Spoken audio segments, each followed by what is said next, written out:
Let's go Falcons! Hey yo, batter up, let the ball begin. Solano Falcons, about to show you how you win. Solano Baseball, all have tight skills. All stars everywhere with highlight reels. Everybody watch out, cause when it's game time, we going for the W, gonna make our name shine. Falcons dominate when the game's on the line, so go get your bell, Solano.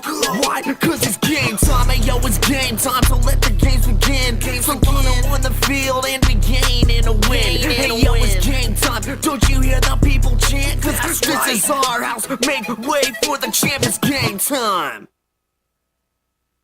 Good afternoon, everybody, and thanks for tuning in to the Solano College Sports Network. We're here at beautiful Bill and Louise Yarbrough Stadium for a Bay Valley Conference baseball matchup between the Solano Falcons and the Mendocino Eagles. I am Stosh Zamoyda. Joined in the booth with me today is Tyler Stover. And earlier in the week, Tyler actually got a chance to catch up with today's starting pitcher, Nate Jeunesse. So here's the interview from earlier this week. Hello, this is Tyler Stover here with Solano College Sports Network. I got a chance to catch up with sophomore pitcher Nate Jeunesse. Nate, how's it going? Pretty good. So we're getting towards the last part of the year. You guys are tied for first with Marin. How's it looking going into the final stretch? We're pretty excited. We got one game left with Marin. That'll take the series if we can get that. We got 2 games up on Folsom Lake, and those are the 2 big teams. Another split with Napa. So if we can finish with getting a win against Napa and Marin, we're excited about winning the conference this year. Now you've established yourself as the ace of the staff. And, you know, Chris Ross was the number 2 in the beginning of the year, found his way to the bullpen. Dustin LaBeat stepping in, Dylan Dumape. How do you think that the emergence of Dustin LaBeat and Dylan in the back end of the rotation has helped you guys? LaBeat stepped up big time this year. You know, we thought he'd be a back of the bullpen guy in the beginning of the year, closing it out with Coates, but he stepped up. He's got a good ERA. He's always giving us a chance to win when he takes the mound. And Duma's doing his thing. He always goes out there, battles, competes, doesn't have stuff that overpowers guys, but always has good command and gives us a chance to win every time he's out there. Now, speaking of Coates, you know, just been a dominant force at the back end of the bullpen.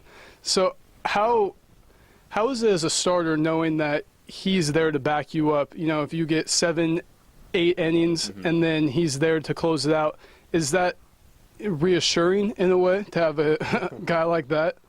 I mean, under a .5 ERA is pretty good, so you feel pretty good when he comes into the game. When he got hurt, it was a little scary, not having that guy to really just cut down the game, but he's back, and he looks just as good, so when he comes in, we basically know the game's over.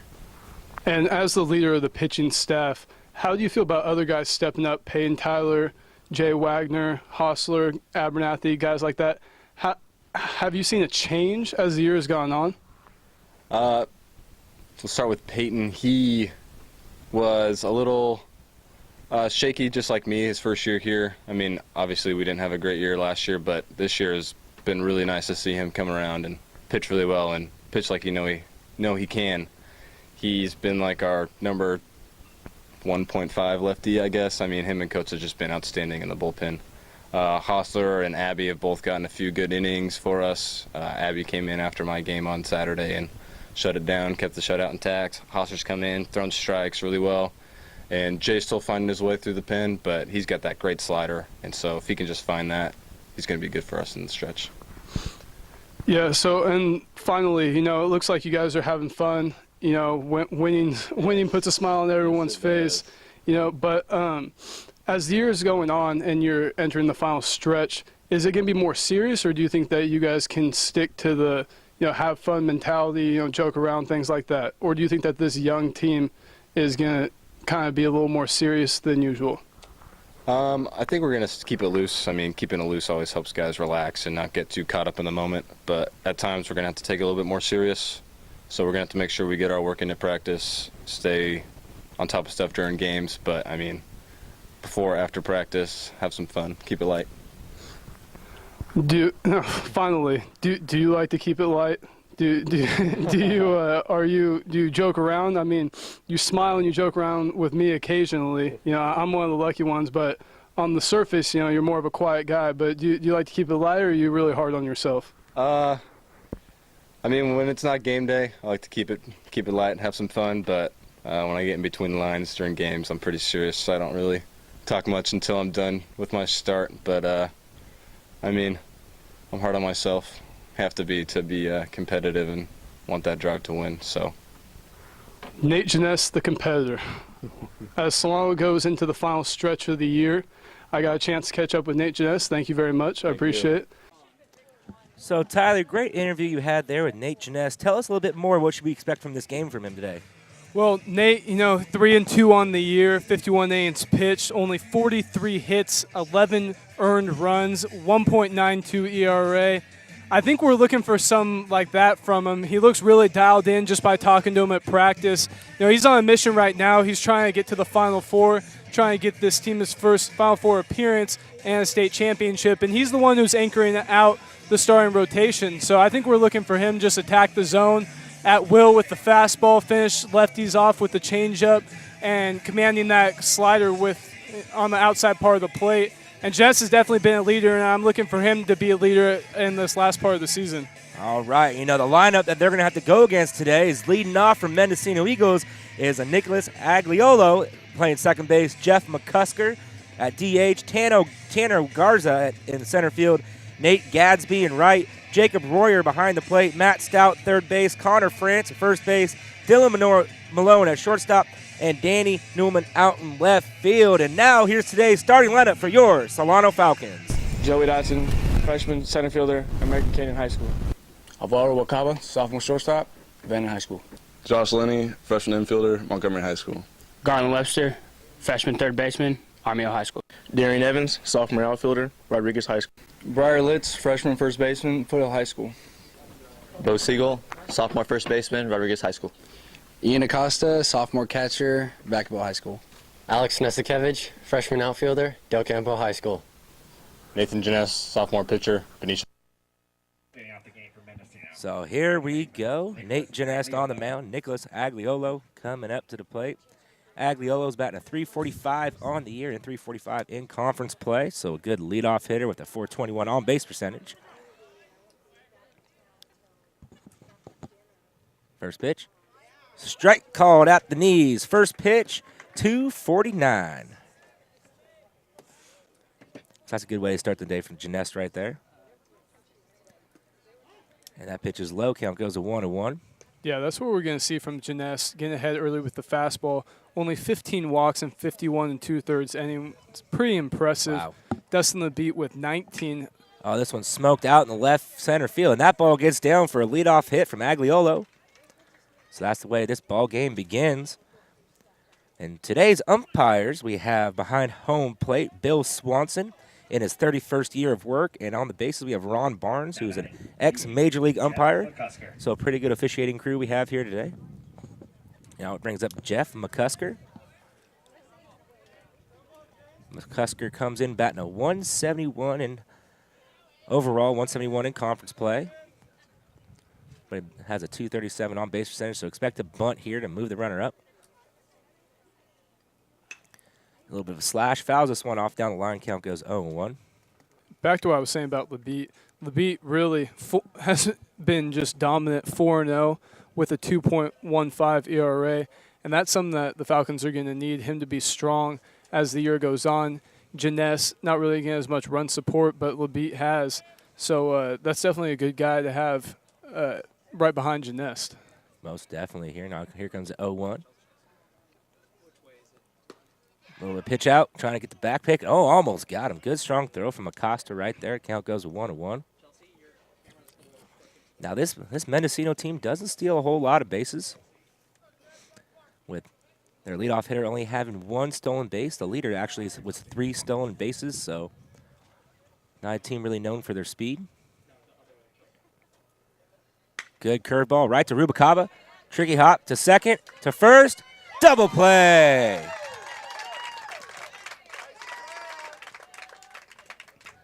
Couldn't have drawn that up any better. Get a ground ball to Rubicaba. Throws it over to Lenny. Lenny over to Bo.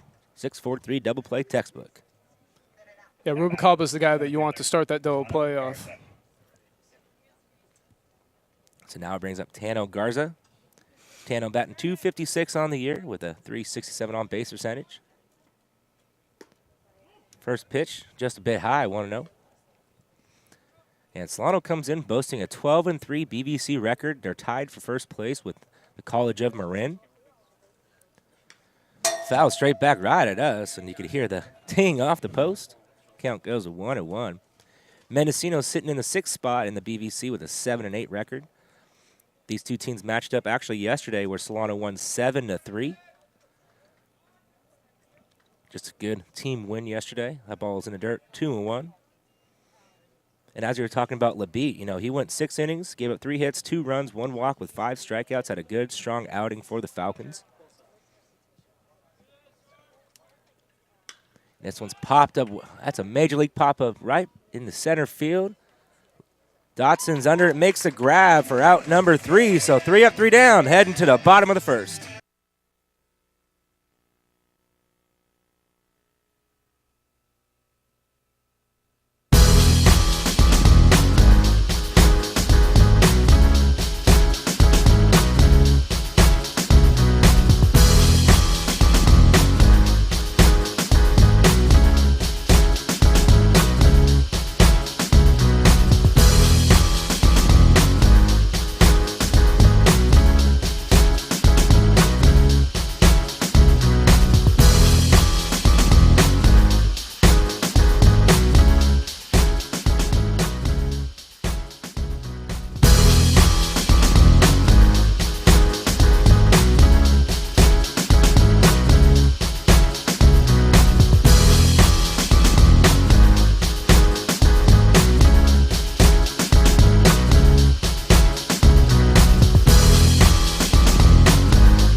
Now, bottom of the first inning, Joey Dotson, Alvaro Rubalcaba, and Josh Lenny due up in this inning. Dotson went 1 for 3 yesterday with a hit, a single, RBI, and a scored run. Joey Dotson. Dotson comes in batting .267, .316 during conference play. He's going to be facing Dominic Selmy out on the mound. Selmy comes in with a record of 2-0 with a 4.78 ERA. First pitch, in there, strike call. Count goes 0-1. And I think it's important to note that Joey has 16 stolen bases, and the whole Mendocino team has 13.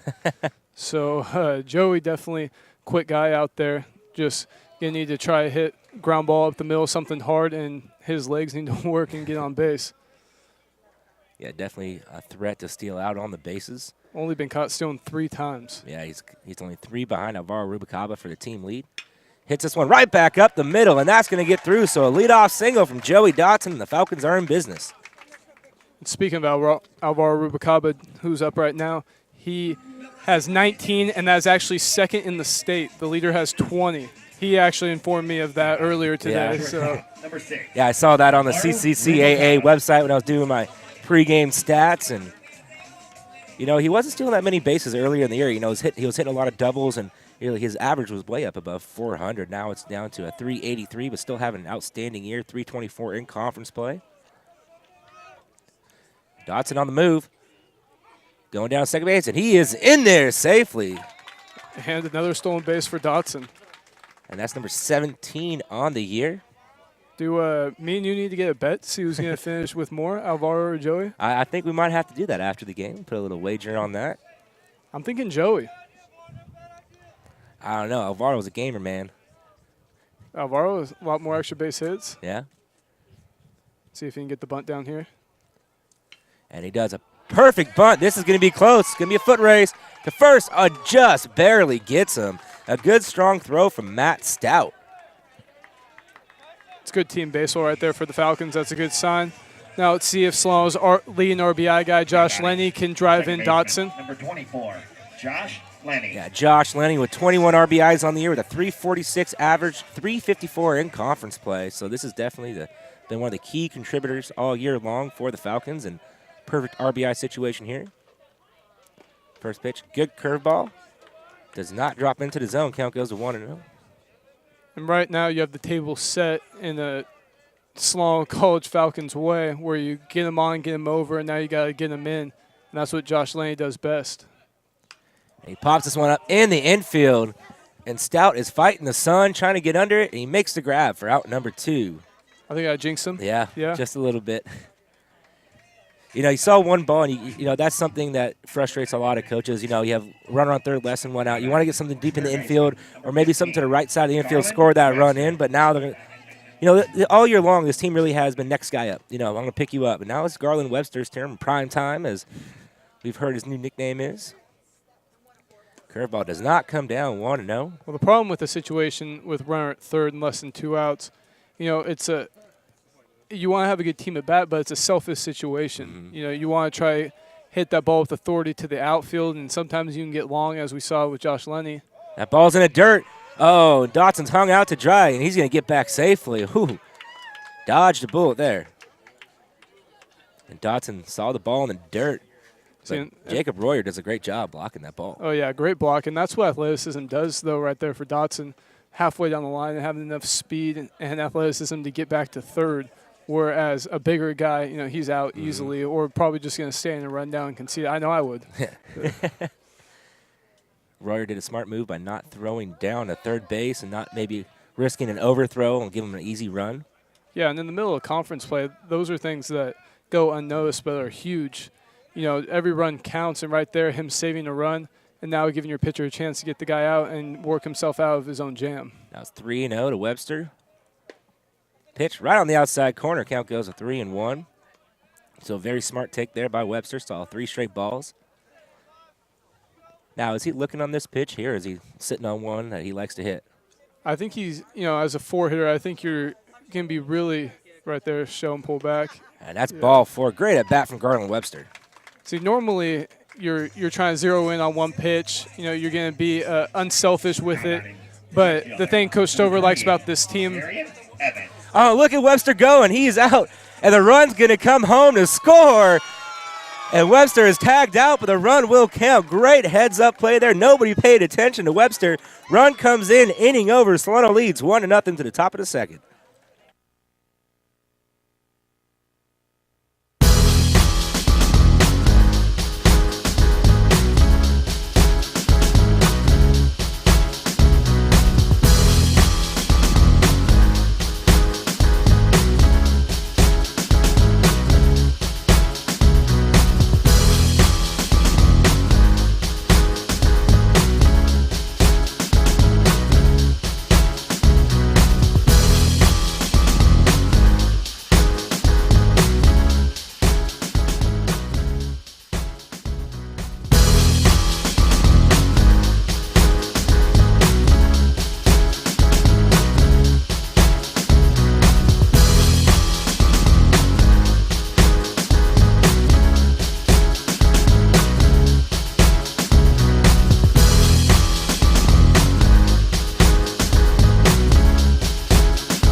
Top of the second inning now here at Bailey Louise Yarborough Stadium. The 4, 5, 6 hitters coming up for the Eagles. And a little bit of a wild play to end at the bottom of the first inning. Run comes in. Garland just didn't stop on that walk. Yeah, you know, I mean, it caught us all off guard. So especially the pitcher just kind of standing there trying to regroup, and then Garland trying to take second, stay in the rundown, and get the run in. And now Solano's up 1-0. And like you said, every run counts, especially here late in the season. You know, you got to get all the wins you can, especially the way Marin has been playing. Marin ranked 11th in NorCal, Solano 14th. So 2 of the top 15 teams battling for first place. This one's ripped. Oh, it goes right through the legs of Josh Lenny. Couldn't handle that one. So Gadsby's on with an E4. And it is important, especially with a guy like Janess pitching, because Solano's been struggling with getting him enough run support. And, you know, it's a sense of security, I guess. And we talked about with Janess and even Garland how it is with being a hitter and hitting when Janess is on the mound, because you know that he's going to give you everything he's got. Yeah, right there. Lenny just looked like he got caught in between, his footsteps there, his footwork. But like you say, Janess is a gamer. He's going to come out here. He's going to pump strikes, keep you in the ball game. Exactly, and anytime you can get him a lead and just let him do his thing, that's obviously much appreciated from him and Coach Stover. So now Jacob Royer up at the plate, today's catcher for the Eagles. Batting a .309 in conference play. Runners on the move, swing and a miss, throw down to second base, and they have him by a mile. What a good, strong throw by Ian Acosta. Didn't even get a slide out of it. Yeah, didn't even get a slide out of it or anything. Not at all. Gatsby knew he was out by a mile and just kind of conceded it there. And you can see why this team only has 13 stolen bases on the year. Now they've been caught 10 times. And Acosta, Royer swung at that pitch, so he's trying to distract, maybe a little hit and run.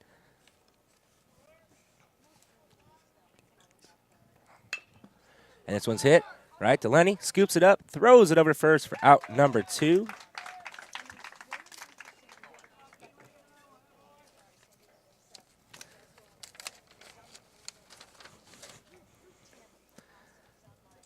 So now it's going to bring up Matt Stout, third baseman. Yeah, and right there for Ian Acosta, that's 20 guys who have attempted to steal off him, and he's thrown out 14. Wow. So that's pretty impressive. Yeah, we know Ian Acosta have himself a great year behind the plate. And up at the plate, too. He's been swinging the bat hot as of late. But, Nathan Janess loves that, seeing runner trying to go, and Acosta picking him up there, getting that runner off. Now it's 2 outs, nobody on, 2-0 count to Matt Stout. Stout batting a .212 on the year. This one's chopped foul down the third base line. So now the count goes to 2-1. Yeah, and for Solano, it's important to get at least 7 out of Janess. They have Tuesday off for the bye, and then going into the last part, you want Janess kind of get extended out a little bit and maybe give your bullpen a little longer rest going in, and maybe not even high stressing. So it'd be nice if Sloan can get a lead. That's more comfortable for him. Yeah, Solano's schedule coming up, like you said, they have the bye. Their next game is on April 9th up at Yuba. Then they come home to play Folsom Lake, and then they play Laney on the 14th. And the College of Marin, that is going to be a huge game here, Billy and Louise Yarborough Stadium. And that is high ball 4 to Matt Stout. So they go College of Marin, then Los Medanos at home. Then they go up to Napa, another huge game. Napa in third place with that 10-5 record. Then they come home to Contra Costa, and they finish up the season at Mendocino, this very team they're playing right now. Yeah, and the Napa and Marin games are going to be crucial, especially since Solano's lost those teams once. So the head-to-head matchup is going to come into play with the seeding.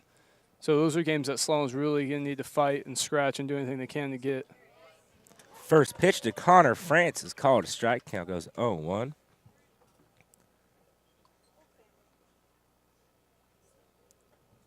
France batting a .238 on the year, .338 in conference play, with a .301 average, on-base percentage, I should say.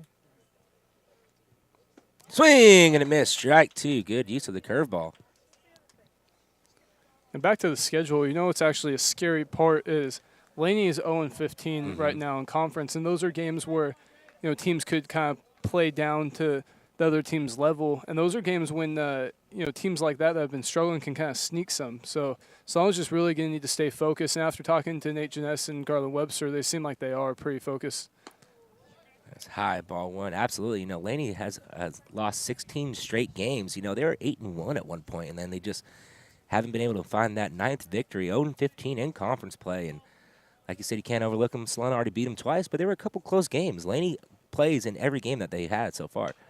This one's chopped foul. Count stays at 1-2. But then also don't forget about that Los Medanos matchup where Solano has the season split right now, 1-1. They come in on the 17th here to face them. That's going to be another game to watch. One game you don't want to overlook, as you were talking about. Exactly, and that's what's so great about this league right now is Marin, Solano, Napa, and even Folsom playing well. But teams like Los Medanos, Mendocino can beat anyone at any given time. So it's going to be real interesting.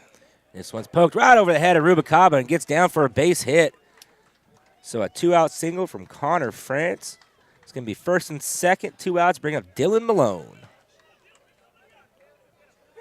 But I really feel like after doing all the games that all these teams are solid. You know, and it's never any for sure wins. And even Contra Costa, where the Solano scored quite a bit of runs, you know, they're putting pressure. These are not easy victories by either team.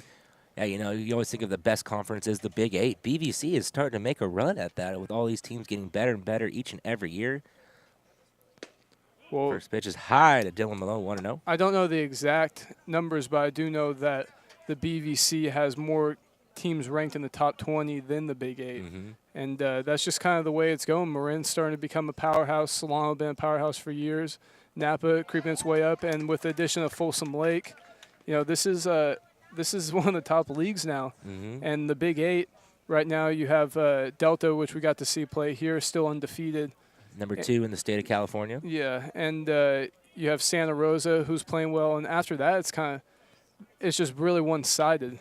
This one's foul back. Count goes to 1-2 to Dylan Malone. Yeah, I mean, even the addition of Folsom Lake, a team full of freshmen, they're sitting in 4th place at 10-6. They started out the beginning of BBC play very hot. They came into Solano. Solano took 2 games off of them, 18-10 on the year. So they have been putting up a lot of wins so far in their first year in BBC play. Yeah, and just looking at the records, 18-8, 17-10, 16-10, 18-10, 15-12. That's impressive for an overall league. You know, it's not very one-sided. Even Laney, like you said, they're on 15 in conference, but they started off 8-1. So they're being teams outside the conference, and once they're getting in, they're struggling. So, I mean, that's what's really interesting about this conference, and really looking forward to seeing how it plays out next year with all these teams, and Los Padano showing some bright spots. So now 2-2 pitch. Good curveball, foul back, and Malone still fighting off a couple tough pitches. He went 0 for 3 yesterday off Dustin LeBeat and Adam Coates. Good to see Coates back out on the mound. Yeah, I got to joke around with him yesterday at practice, kind of making fun of him for his knee, saying that, you know, maybe it'll affect your pitching, but obviously it hasn't because his ERA is lower than I've seen in years. So another 2-2 in the dirt. Good pitch there. Good job by Malone laying off that. You can see why Malone has a .309 on-base percentage. He's only struck out 11 times with 9 walks on the season. So now it's full count, 2 outs. The runners will be on the move here on this pitch.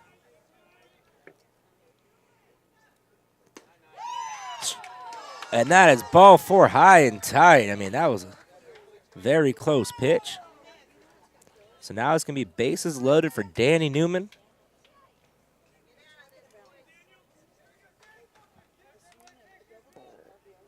Newman batting 182 on the year. The 280 average is going to be crucial right here for Jeunesse to come in and just throw strikes and trust in your defense, try to get out of this jam. Yeah, and the thing that's deceiving now about 9 hitters is they're almost like second leadoff hitters. I know even your beloved A's, you know, their 9 hitters are scrappy guys. So these are not guys that you want to have up with bases loaded. You know, back in the day, you always think, oh, 9 hitters the worst hitter. But nowadays, they're throwing out some good athletes in the 9-hole that put pressure on them. I know the A's are the king of that. So this is someone that Nate Jeunesse can't take lightly. Yeah, you know, a lot of coaches have been starting to pick that, you know, the past like 10, 15 years, you've been starting to see that trend where you put that guy, he's kind of a table setter, somebody with a high on-base percentage with some speed that sets a table, you bring your leadoff hitter up, and then your 2-hitter comes up, you know, that's a guy usually for hitting doubles and getting RBIs. And so like you said, this is a crucial at-bat right here for Jeunesse. Well, I remember last year and seeing like teams and then hearing like some of like our more experienced guys saying, your team's only as good as your 1 and 9 hitters. I never really understood that until you see, you know, the leadoff hitter gets on and then the order goes through and then the 9 hitters driving guys in. Good pitch there by Jeunesse on the inside corner. Count goes to 1-1. Yeah, you know, in the 9-hole, like you said, they get overlooked, so they see a lot of fastballs. They see a lot of good pitches because you're thinking about the next batter. You want to get this guy out quickly. And they're usually scrappy, quick guys who can put pressure on the defense, and that goes a long way in the course of a season. And that was outside. Count goes to 2-1. Not missing by much, though.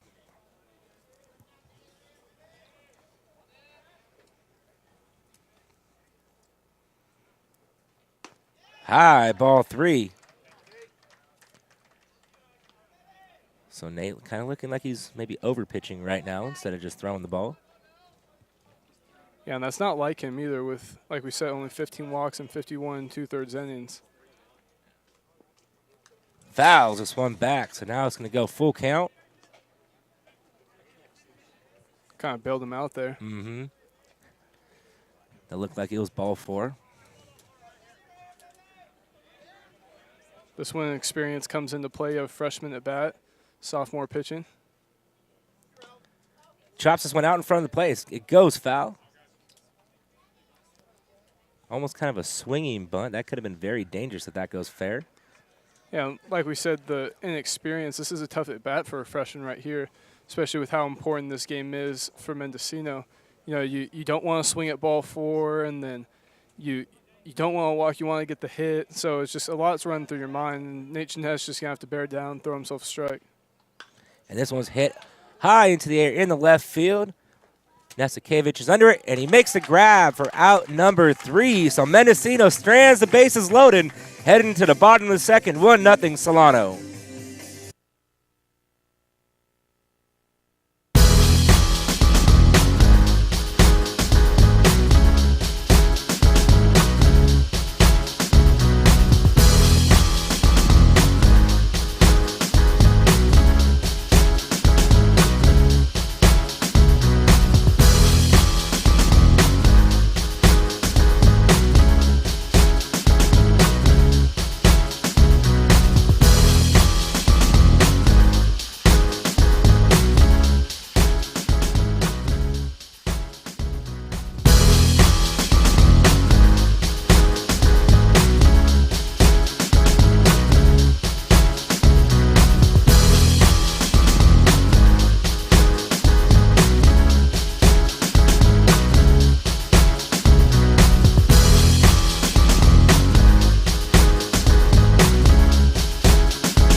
Bottom of the second, Solano leading 1-0 with 5, 6, 7 hitters coming up.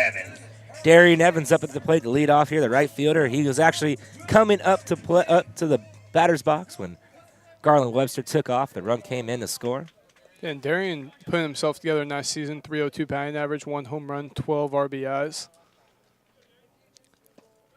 First pitch is called a strike. Count goes to 0-1. Starting to look a lot more relaxed at the plate. I think, you know, beginning of the year kind of looked tense, a little wound up, but right now looking, you know, a lot better with his eye, not really swinging at those outside pitches. This one's fouled back, so a quick 0-2 to Darian Evans. And Dominic Selmy, we were watching his warm pitches. He has a pretty decent curveball. A lot of movement on it here, so I wouldn't be surprised to see that called here.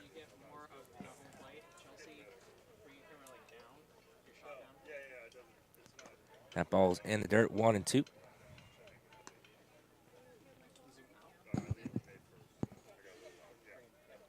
It's going to come out on the beautiful day here yeah. for baseball. Kind of getting you excited for the A's. Oh, I can't wait. Monday, opening day of Major League Baseball. He swings at a high fastball. It's popped up behind the plate, and it's going to come right behind us. Almost smacked our tarp over here. You telling me you're going early for the game, right? Yep, I'm leaving about 2:30 here from Fairfield. Get up there by around 3:15, 3:30-ish, and get a good tailgate party going on to celebrate the start of the new season. And that's high ball 2. And, you know, I'll actually be going there 4 games in 1 week since it is spring break here at Solano Community College. Can't wait for that. No better way to spend your spring break, right? No better way. Not at all. And he hits this one out in the shallow center field. Coming in is Garza. Garza can't find the ball, and it drops right next to him.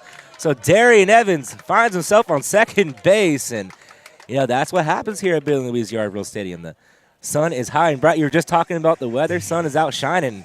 Just clearly lost the ball. Yeah, I mean, I put my head down. It looked like he had it. And he wasn't. He was, what, about 5 feet away from it? Yeah. You see that occasionally in the big leagues, too. Mm-hmm. You know, but the thing about it is, you know, I've had it happen too, but the thing that coaches like to say is, sun hasn't moved for millions of years. Mm-hmm. You know, so it's there. You know, so that's just something that kind of a pre-pitch thing, maybe not being focused, things like that. But right now, you got leadoff guy on at second. That's all that matters. Yeah, Briar Litz, the DH, up at the plate, and he's been tearing the cover off the ball as of late. Count goes to 1-0. Briar batting a .486 on the year, .680 in conference play. Ridiculous. Yeah, we really didn't see him much during, the non-conference play, but since conference play I think he rattled off like 12 straight hits or something like that. And you see it right there. Oh, great grab by Stout. Step and throw. And, man, Rob Litz of a hit right there. Great play by Matt Stout. Right there, you don't like to see him ground out to the left side. Coach Stover giving him some freedom, not having him sack bunt. But for Briar, that ball was hammered. Just a great play by Stout. But now you have Bo Siegel, who has some pop, the wind blowing a little bit. 1 out, runner at second base. I like the chances for Solano. Yeah, I mean, Litz hit it right there in that 5.5 hole, but just made a great play. That's one of those you just tip your cap. Yeah, that's all you got to do. I mean, I really wasn't expecting him to even get close to it, to be honest. Yeah, that thing was smashed. So now Bo Siegel, Grandpa as they call him, up at the plate. Curveball called, a strike. Count goes 0-1. Bo is actually hitting in the 3-4 hole beginning of the season. Now he's down in the 7 hole with a .214 conference average, 300 on the year. So let's see if Bo, we know he's a pool hitter. And he pops this one up in the foul territory. Stout ranging over. Stout gets under it, can't over, pursues it, and it goes foul. Once again, he had a long run into foul territory right there. Those are always tough. Yeah, that's tough when you have to go that far and then time where you're going to stop. It's easier just to catch that thing as you're running instead of planting and then trying to come back. Those are really tough ones. Those are things you're just getting to practice, especially with the slice of the left-handed hitter. Yeah, the wind is blowing out here today. The flags look like they're blowing straight out to center field, so maybe it got up in that wind stream and kind of moved on them. So now it's 0-2 to Siegel. Little check back on Darian Evans. Yeah, and there's a lot of foul ground here at Solano. And, a lot of teams don't really understand that. I mean, just looking down at first base, that's a long run if there's a foul ball up there. So there's a lot of ground to cover. And some teams I know, if I remember right, Mendocino not having a lot of foul ground. So that definitely plays a factor. And now new life for Bo. Let's see if he can make it count now. With a triple check the second, and he kicks, fires. And he fouls this one off over to home dugout. So the count will stay at 0-2. Good battle here by Siegel. This Billy Louise Yarborough Stadium is definitely a pitcher-friendly park. It is, but if you can get it up in the air, it's the wind is hitter-friendly and the field is pitcher-friendly. Especially now with the new bats. Oh, and this one's hit right to Agliolo. Throws it over to first for out number 2, but Bo gets the job done, gets the runner to third base.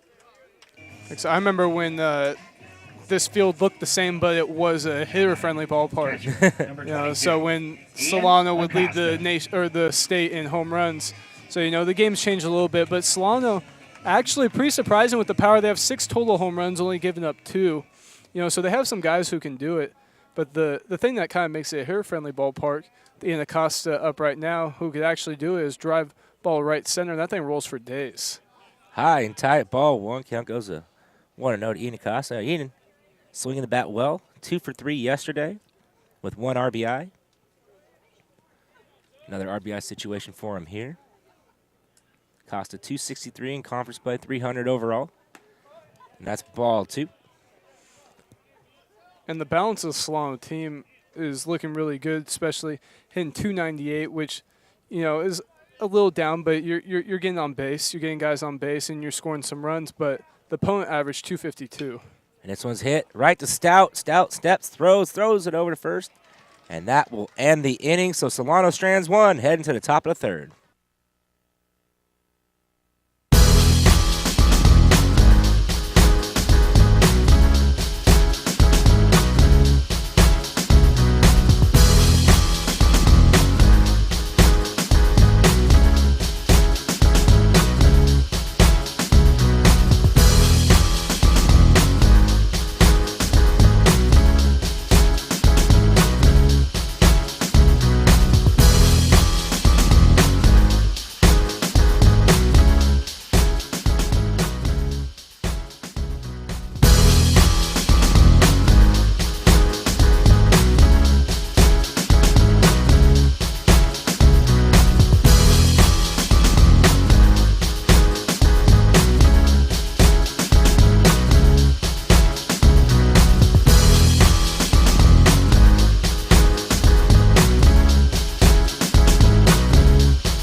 Top of the third inning, Solano still leads 1-0 over the Mendocino Eagles. The 1-2-3 hitters coming up, and Nicholas Agliolo leading off 1 for 1 today. Led off with a single back in the top of the first inning, and he actually leads his team in batting average with a .345 and on-base percentage of the .421.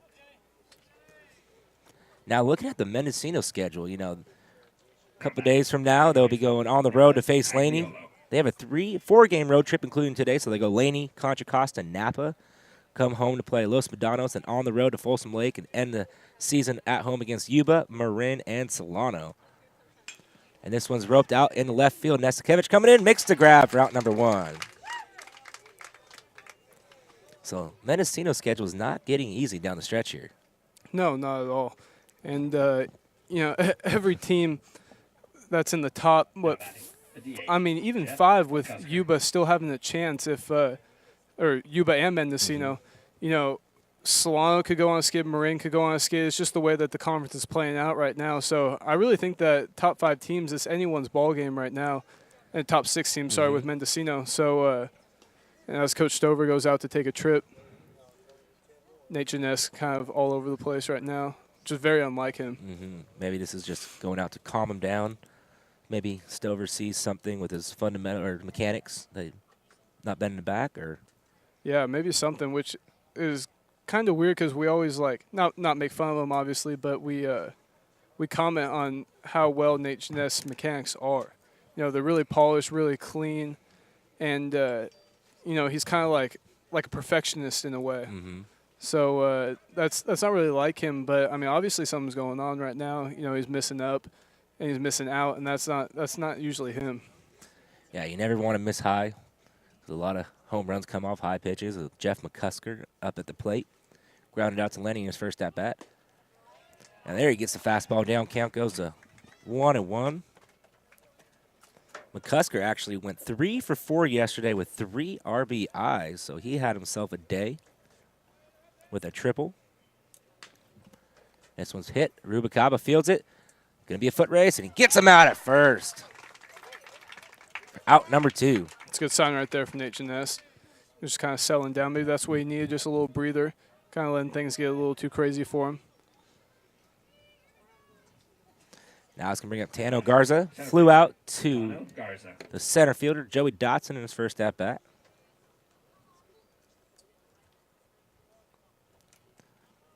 Garza went 0 for 3 yesterday. Scored a run, though, had a walk. First pitch was a ball, 1-0.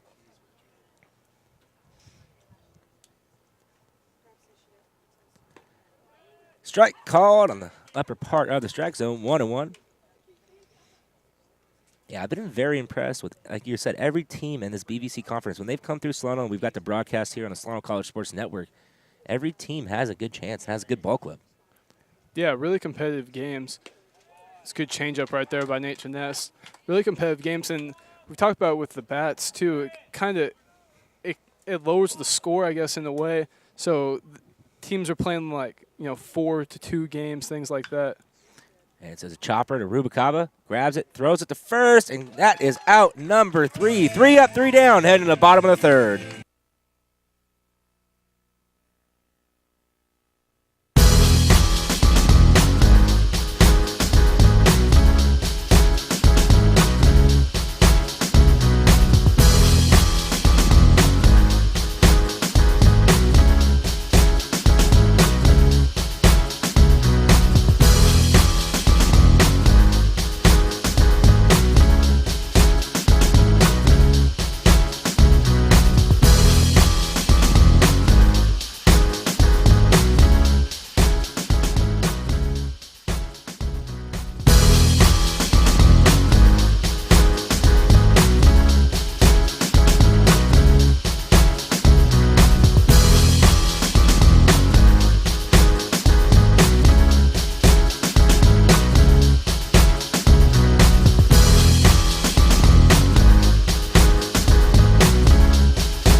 Bottom of the third inning. 9-1. 2 hitters coming up. Alex Nesikevich to lead off. Followed by Dotson and Rubicaba. Still 1-0 Solano. Selmy, first pitch. In there, strike called, and Nesikevich. Count goes 0-1. So now with the BVC, as we've been talking about most of this game, with the good records on each, how many teams do you think will come out of this BVC conference to go to playoffs? Well, I'm not 100% clear on how the seeding works. I know you go in a room and then you have the coaches from each team or a representative in a way from each conference, and they go, so you'll have like the Big 8 guy, the BVC guy. I know Coach Stower's been in the past. Oh, and this one's poked out in the right field. It's going to be tough, and that ball gets down for a leadoff single from Alex Nesikevich. But I know it's kind of like fighting for your team, and right now you have Marin 18-8, Solano 17-10. So if it ended right now, I think you could get Marin, Solano, and Napa in. And, it depends on their RPI and things like that. And, those three teams are ranked high. Maybe Folsom Lake could sneak in. So the top 4 teams in this league are looking good. They're obviously going to have to finish strong. But, it could go anywhere from 1 to 2 teams to 3 to 4. And that would be huge just for the Bay Valley Conference himself. If they can get 3 to 4 playoff teams coming in, that would kind of establish a league dominance. Oh, yeah, definitely. In the past, the Big 8 would get quite a few teams, but now it's looking like the BVC, their top teams are having higher RPIs, and so that's going to be important. Little slap hit. It's going to go foul down the right field line, a little bit of a hit and run. So the count goes 0-1 to Joey Dotson. He's 1 for 1 today with a scored run and a stolen base. But, just by what we've observed, Marin can compete with anyone that I've seen Solano play against, Napa as well, and Folsom. They're all giving Solano, tough games, and Solano's, they're playing just as well as about anybody in the state right now besides Delta. Oh, and he caught Nesikevich back pick. And he is tagged out at him in the pickle there, so that's out number 1.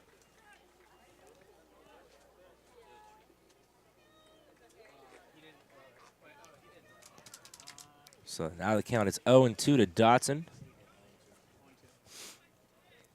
Looks like Coach Stover's not too happy. And these are things that Solano's going to need to fix as they start heading to playoffs. Every base run matters, every run matters, every bunt matters. So they're going to need to really clean that up. That ball outside 1-2, especially you get the leadoff guy on, and Nesikevich, as we're talking about the 9-hitter being a crucial role in baseball today. And, table setter got the 9 on with their leadoff hitter up, with the big bangers coming up after him. See if Dotson can pick him up here and get a base hit of his own. Yes, he did, and he gets away from the catcher. Throws it down to first. Oh, and he is safe at first base. Joey Dotson showing some speed on the strikeout.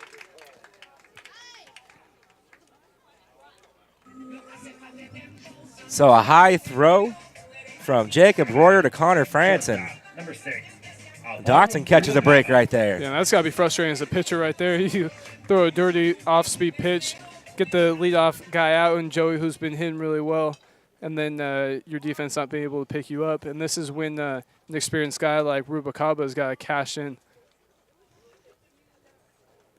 Ball bounces off, goes back to the backstop. Dotson takes a big round around second base, and he slides, but he gets back safely. I think it was more of a trip than a slide there. When you're that fast, it's hard to stop it when you get the train. We got the train rolling. It looked like that Selmy and Royer maybe weren't on the same page there. Maybe got mixed up on the pitch call. Yeah, like I said, this is what good teams do, and I've talked about it earlier in the broadcast, and I can't really stress it enough. Good teams need to capitalize when teams are making mistakes like this, especially Mendocino. That's not always going to be an easy win. When there's a pass ball, things like that, this is when Solano needs to kind of dig in a little deeper and do everything they can to get that run in, because that just demoralizes a team when other teams capitalize on their mistakes. On the move, pulls it back, and what another stolen bag by Joey Dotson. He got a huge lead and took off, and he's safe at third. So that's 18 total for Joey and 19 for Alvaro. So maybe you might be right here with Joey trying to catch Rubicaba today. And I've said this earlier in the broadcast, and I've said many times before, that's what athleticism does. Puts pressure on the defense. Now he's in at third base with the hottest hitter on the Solano Falcons team up to bat. So the count now 1-2 to Alvaro Rubalcaba with one out, runner on third once again. Let's see if he can get an RBI right now. Now he puts himself in a situation where if there's another pass ball, then Joey can just trot in and almost score himself in a way. You know, no one's really done anything for him on the bases so far. It's just kind of him out there. You guys just have Alvaro step out and just let Joey steal home. Ball in the dirt. Dotson, another good lead, but gets back. So the count goes 2-2 to Rubalcaba.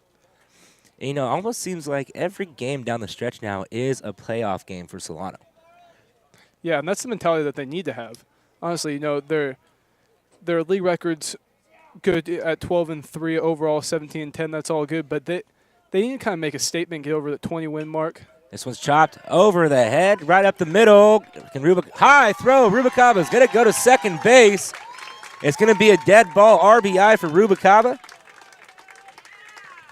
And that's an experienced two-strike at bat right there. Pitch off the plate could be called a strike, and just kind of lunging out, but staying up the middle instead of rolling over to third and have them maybe throw him out at home. That's a great job by a leader right there, and that's what Solano needs to do moving forward, and that's what good teams do when you start heading to playoffs, and that's how you handle situations like this and mistakes like that. And now you have a mound visit to talk about it, and it just demoralizes a team. That's all it does. And like you said, good teams can capitalize on the mistake. You know, Solano made the mistake, the base run mistake with Nesikevich gets, you know, backpicked over at first. Then Dotson comes up, swing strike 3, makes it down to first base with his speed, gets to second base on the pass ball, steals third off the no look from the pitcher. And right there. Now with Rubalcaba's speed, I think he was going to beat that throw out regardless. Yeah, I think that's a hit because, I mean, that bounces twice. The shortstop comes to get, and it looked like he was already past the base when the throw was coming. And that's what's important, and that's what teams should be scared of when they look at the Falcons going forward is Joey and Alvaro might be the most athletic 1-2 punch that I've seen out here. You know, and even maybe not on the past teams, you know, with Bubba Johnson, teams like that, but out of the teams that they've played, you know, even Delta, you know, the 1-2 punch of Alvaro and Joey is just ridiculous because Joey can turn a single into a triple, and so can Alvaro. And so that's just things that good teams have. Now Josh Lenny up at the plate. First pitch to him. Strike at the knees. Count goes 0-1. Lenny flew out in his first at-bat 0-1 to the third baseman with the runner on third. So he's looking to try to right the ship now. It'd be nice if Solano can go on a tear and host a playoff game so we can keep this thing going. Otherwise, we might have to travel on the I road. was going to say, we're going to have to take one on the road. Rubalcaba running. Rubalcaba safe. Almost overslides. Keeps his foot on the bag. So they are taking advantage of Dominic Selmy right now with the no-look, just going home, high leg kick. And that puts Rubalcaba tied with the state lead in stolen bases at 20. Wow. I mean, we're going to need to figure out the actual stats because Joey's creeping up with 18. So, I mean, is it safe to say that we have the 2 of the top 5 in the state? I would say so. I mean, there's a bunch of guys all tied at 18 I saw earlier on the CCCA website. So now it's 0-2 to Lenny. High and outside. Ball 1. But that's what's going to be important for the Falcons moving forward is the play of Dotson and Rubalcaba. And we've seen Rubalcaba kind of lead and Joey follow, and that's going to be important for them. You know, Joey's going to have to do everything he can to get on base and get guys over. Swing and a miss. Strike 3. So that's out number 2. Now comes Garland Webster. He walked back in the first inning, but he had that. Would you consider that an RBI for Garland last time? No RBI there when he took off and got in the pickle. And yeah, I mean, it almost should be because that was all because of him. You know, anyone could have scored. You know, we could have scored on that at third. So, I mean, maybe that's something that they should look into. You know, kind of switching the rule a little bit because. I mean, he drove the run in. Yeah. He ran the run in, I guess. I mean, just good heads-up baseball play right there by Garland Webster. And that one almost hits him, but kind of comes back on the inside corner, but does not get the call. 2-0. And Garland having a terrific freshman year. I'm really excited to see what he does next year, but he's starting to look relaxed and anchor in the 4-hole. Strike called on the outside corner, 2-1. And yeah, Webster, like you said, a great freshman campaign. I know he's one of the guys Coach Stover's high on to come back next year and really take a leadership role. I mean, the clubhouse calls him prime time. Self-proclaimed. I know you also had an interview with Garland, which will be up on the SCSN YouTube page later this week. Be featured in our next broadcast. Yeah, and Garland, great guy. Relaxed, and he's having a good time out there, and that's what's important. Strike on the outside corner, so now full count. Him and I, we joke around a lot at practice, and I remember thinking the other day that, wow, it's nice to see a freshman this relaxed, and that's when things are going good for him, and he's liking the direction the team's going. This one's hit high, deep into foul territory, and that's going to go out of play down near the visitor bullpen. So he gave it a ride. Yeah, he's got power. He has himself 1 home run on the year. Yeah, that home run was a grand slam, by the way. Yeah. And Garland, like we said, 2 for 4 yesterday with 2 runs scored. Yeah, it seemed like beginning of the season he was, tearing the cover off the ball, and then he kind of went into a little bit of a skid, trying to press too much. He did not go. Run coming home. Rubalcaba, great heads-up base running. And Rubalcaba comes in to score 3-0 Solano. So once again, another walk from Webster causes another run for the Solano. And that's athleticism again. I can't really stress it enough. I've said it a million times, but that's what good teams have, and that's what Solano's got. That ball's, 5 feet in front of the plate, and Alvaro scores standing up. That's incredible. And Darian Evans gives it a ride out to right center field. Garza goes to his right. He makes the grab for out number 3. Solano gets 2, leading 3-0, heading to the top of the 4th.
Top of the 4th inning now. Solano leading 3-0. And you see we got a nice crowd here today at Billy and Louise Yarbrough Stadium for a Friday afternoon game. And couldn't ask for better weather here in Fairfield, California. No, not at all. Mid-70s. Great day in April. No longer in March. April 3rd. First pitch to Nate Gadsby is high. 1-0. Yeah, I have some friends that are at schools in the Midwest. A friend in Michigan, he sends me pictures of snow all the time. I send him pictures of this. This one's ripped. Oh, just outside. Rubalcaba couldn't quite get to that, so that is a leadoff single for Nate Gadsby. 1 for 2 today. Reached on air back in the 2nd. So now it's going to bring up Jacob Royer. Grounded out to the second baseman in his first at-bat. Gadsby tried to take a bag last time. Was thrown out by Acosta. Now batting, catcher, Jacob Royer. Yeah, I don't think he's going to be trying to take a bag again. Yeah, after that good, strong throw from Acosta, I think you take note of that. Especially down 3-0, you need to, with a leadoff single, need to muster up some runs now. First pitch just a bit low. Count goes 1-0. Royer maybe trying to come up here and get a hit after he allowed that little, I'd say a brain fart right there at home. Yeah, I guess so. Strike called at the knees, 1-1. It's a good pitch right there. Yeah, I mean, you can live at the knees all day long. Those are hard pitches they hit. Yeah, Janess has pitched well, hasn't given up any runs, but we haven't really seen him get in his groove yet. He's been battling some adversity out there. Curveball in dirt, good block by Acosta. Count goes 2-1. See, tough counts, 2-1 count. You have the line drive up the middle, not really looking like himself, but still, like we talked about, the competitive nature. Hasn't given up a run through 3 innings so far. So that's just the type of guy he is. He's going to work himself out of jams. Haven't really seen him be in many jams with a 1.92 ERA thus far this year. Pick over to first, back safely. Yeah, so far he's only given up 3 hits on the day. You know, just 2 walks, 3 hits. So, you know, you take away those walks. He's throwing a lot of pitches right now, struggling to really hone in his pitches. This one's hit to Lenny. Fields it to second, to first, and he's safe at first, but they made sure the lead runner. So that's out number 1. You know, that was a high chopper. I didn't think he was going to go to second base, but a quick turn to Lenny to Rubalcaba. Yeah, that's a tough call, especially when it's taking you to your left. But obviously, if you're going to get the out, you're going to try to get the lead out. So good heads-up play by Lenny there. Runner on first, 1 out, brings up Matt Stout, 0 for 0 today. Had a walk back in the top of the second inning. And a great play at third. Yeah. Playing extremely well defensively. Let's see if that carries over to the plate. First pitch at the knee, strike 1. So that's a couple times now we've seen Jeunesse painting the knee corner. I mean, you could live there all day long. Yeah. I don't think Coach Stover is opposed to that. Now the 0-1. Going back there again, just a bit low. 1-1. I really like the view that we have on the screen right now, and you see the little wind things going down right field. I don't know exactly what those things are, but the windmills? Yeah, the windmills. Yeah. But I always look at them in practice. I always think that that's like a cool little shot. Good curveball, and this one's floated, and it gets down. Nesikevich picks it up. He's going to keep the runner at second base. So that's a 1-out single from Matt Stout. Now it's going to bring up Connor France, who singled back in the second inning. First baseman, Connor France. Yeah, those windmills they were put up by the Budweiser factory. Is that who put them up? Yep. And if you go up, Highway 12, you see out there near the Rio Vista area just tons of them. I mean, it's a good, clean energy. I believe like 5 or 6 full rotations of that can power a house for a week or something like that. Really? Yeah, so, California always a green state, trying to think for cleaner ways. Look at that. I just learned something today. The more you know, right? Yeah. Count now 0-1 to Connor France. Yeah, the next thing we need to figure out is how to get some water here in California. Yeah, no kidding. And the governor issued a new regulation on water. Strike 2 on the outside corner. 0-2 to Connor France now.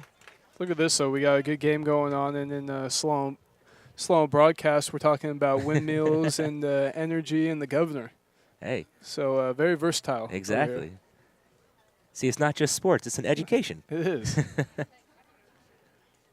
This one's chopped fair. Bo coming in, flips it over to Jeunesse, and he's safe at first. Kind of bobbled it out of the glove. So now it's bases loaded, 1 out, and it's going to bring up Dylan Malone. Dylan Malone. Malone actually had a walk back in the second inning.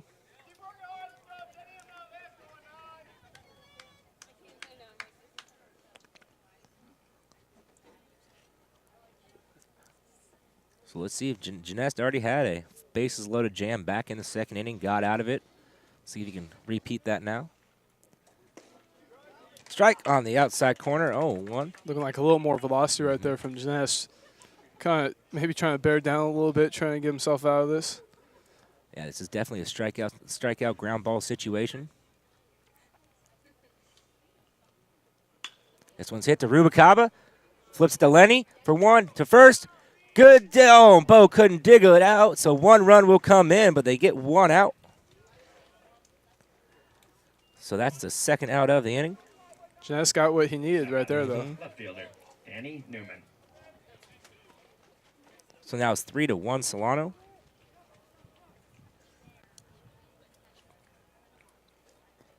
It just seemed that the double play wasn't as crisp as we've seen all the way through. Kind of a weird hop even for Alvaro. Yeah, it just looked a little off on that. Bo doing a good job at least keeping it in front. The 9-hitter Danny Newman up. First pitch to him, a strike called, 0-1, and he actually flew out with the bases loaded back in the second inning. Yeah, you really want to get this guy. You don't want Nicholas Agliolo coming up, as he's the best hitter on this Eagles team. Strike on the outside corner, 0-2.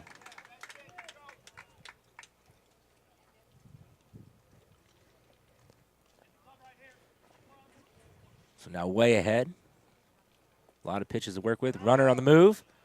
He's going to step off, throw it to the shortstop to Rubalcaba. Going to third, and great play by Rubalcaba, and Garland tags him out for out number 3.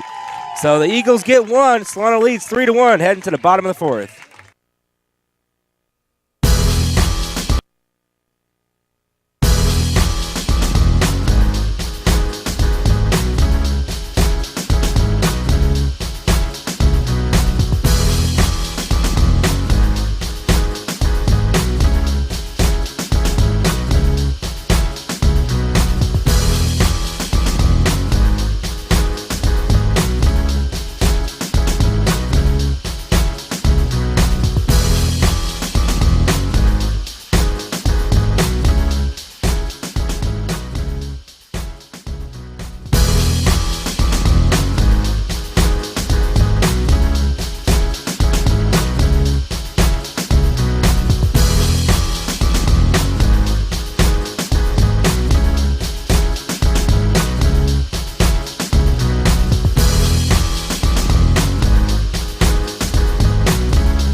Bottom of the fourth now. Solano leads 3-1 as the Mendocino Eagles got one back at the top of the fourth inning. The 6, 7, 8 hitters coming up, starting with Briar Litz. You know, as the old saying goes, you got to win every inning. Right now the Eagles are winning one, so let's see if Solano can answer back with one of their own. Briar 0 for 1 today. And he smoked the ball. Looked like he was going to go right between the shortstop and third baseman, but Matt Stout made a great grab over at first base to rob him of a single.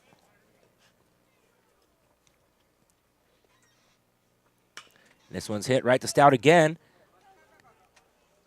Throws it over to first for out number 1. Stout doing a good job over there, keeping his glove down. You know, this field could be unpredictable at times, but just keeping that in front. Yeah, you know, it kind of looked, I was watching that ball go in. It kind of seemed it was like the in-between hop, but he did a good job of bringing his hands up, bringing it to the body instead of, you know, over-pursuing it and not letting it get too deep on him. So now it brings up Bo Siegel, grounded out to the second baseman his first at-bat. First pitch to Bo's in there, strike called, 0-1.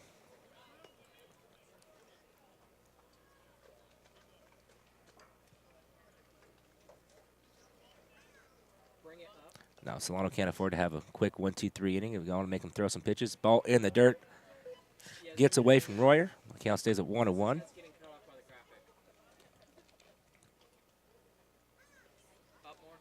You know, it didn't seem like Royer tried not to block that ball too well.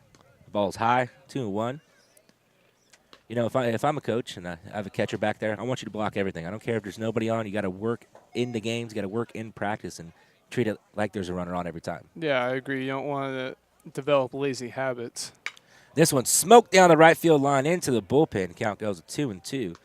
And those lazy habits actually cost him a run when it was a ball 4 to Webster, and it kind of trickled out. And Rubalcaba read it right off of it and just came right home. Yeah, great read by Rubalcaba.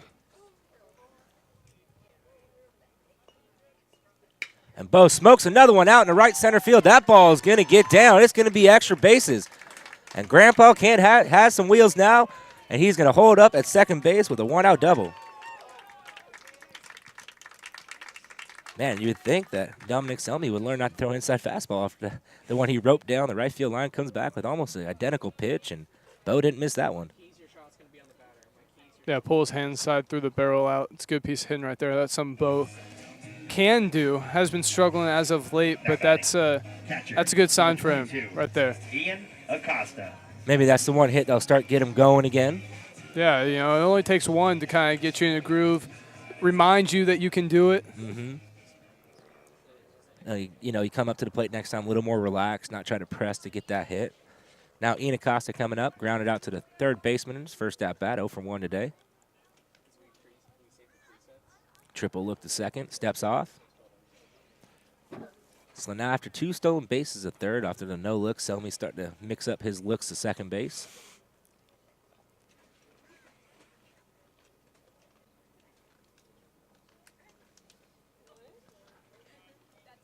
And Acosta, and this one's a fair ball.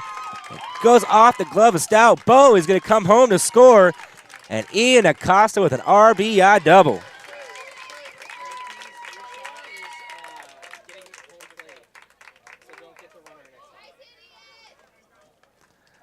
So great. Ian Acosta not waiting around, got that high fastball, and I thought Stout was going to make another great play at third base. Yeah, it's a tough one right there, though. And I think he was playing a little more off the line, but a great effort over there by him. He's doing really well. You know, and third base is not an easy position to play. But, that's, I mean, you haven't even seen Solano try to attempt to bunt on him or anything. I think that's a good idea. I mean, he almost got the tip of his glove on. I heard it tick, but just couldn't get it into the leather. So now 1 out, runner on second. Alex Nesikevich coming up, 1 for 1 today. Curveball, strike call, count goes 0-1. Nesikevich, faster guy. You know, the first baseman back, second baseman back.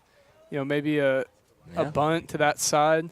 You know, try and put pressure on. Like we said, the 9 hitters just got to keep putting pressure on, you know, the other team and get on base any way they can. Yeah, we talk about Rubicaba and Dodson being speedy. Nesikevich, you know, he has some wheels of his own.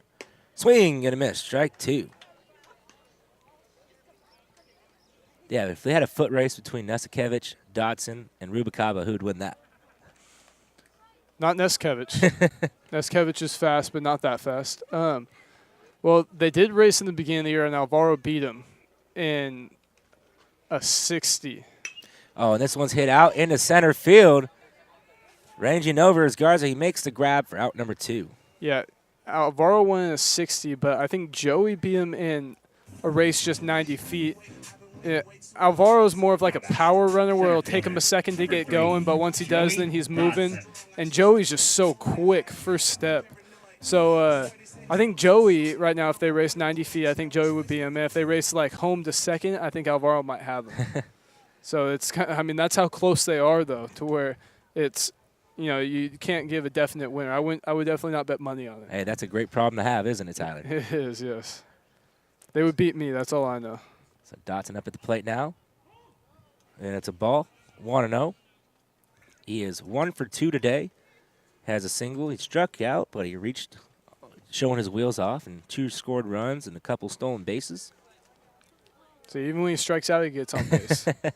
So how do you get this guy out? So now the 1-0.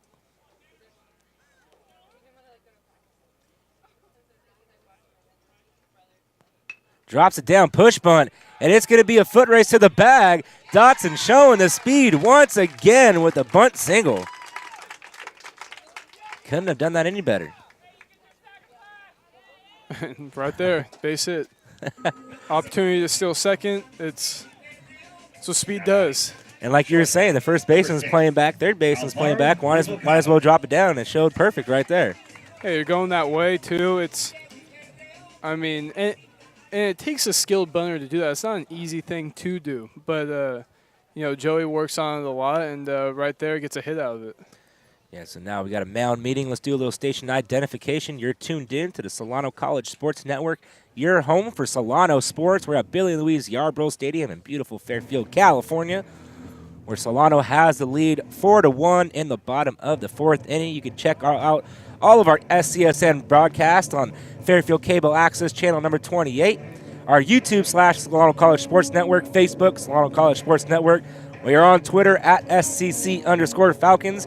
and our Instagram at SCC_Falcons. Go ahead and go on Instagram and give us a couple likes. We'll be muchly appreciated. Start following us on Twitter. We actually got a couple funny tweets every now and again. Are you the handler of the Twitter? I am not. I'm not allowed to be the handler on Twitter. I was going to say, I'm going to have to unfollow it if that's the case. So now Alvaro Rubalcaba coming up to the plate. 1 for 1 day at a sacrifice bunt, a single, RBI, stolen base, and a scored run. Chance to blow this thing open a little bit.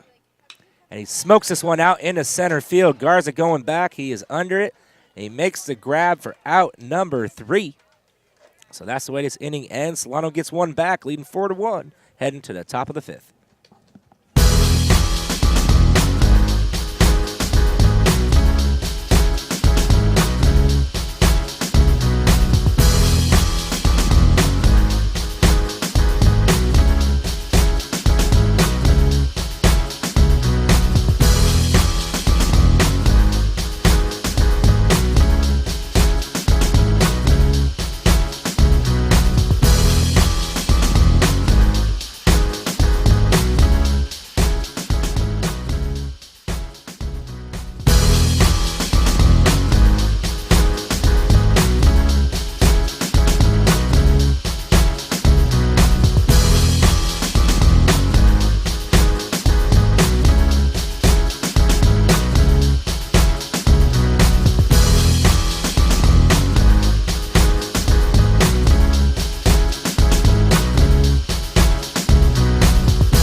Four to 1, Solano here in the top of the 5th inning. We got a pretty quick game going on today, Tyler. Yeah, it was quick at first, then it kind of slowed up a little bit, and then now we're getting things rolling a little more. Hopefully Nate Jeunesse can keep the pace going. Yeah. In the top of the 5th inning, we're about an hour into this ball game. Then we have the 9-1-2 hitters coming up. Danny Newman was up at the plate where they try to do the first or third move when the runner takes off early, try to get a pickle. Trying to take a play out of the Solano playbook, but didn't quite work for the Eagles. Don't have the speed, as Falcons do.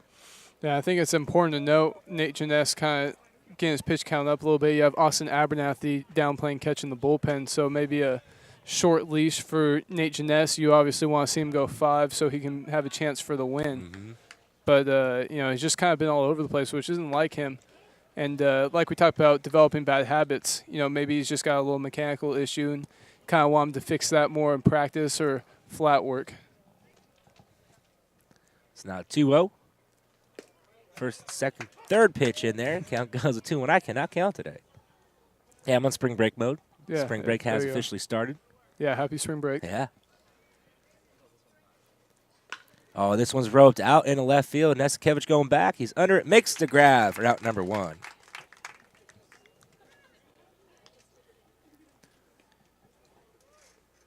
So now it's going to bring up Nicholas Agliolo, who is 1 for 2 today. Nicholas Agliolo.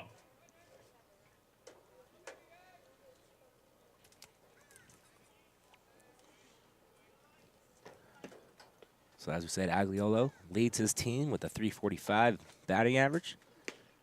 First pitch is high, ball 1. Yeah, and something we're not used to seeing from Jeunesse is he's falling behind hitters quickly. Usually he comes out, throws that first pitch strike, and really commands the at-bat. This one's hit to Lenny. Goes right under Lenny's legs, and that is going to be E4. And Agliolo makes his way over to second base. Hard hit ball.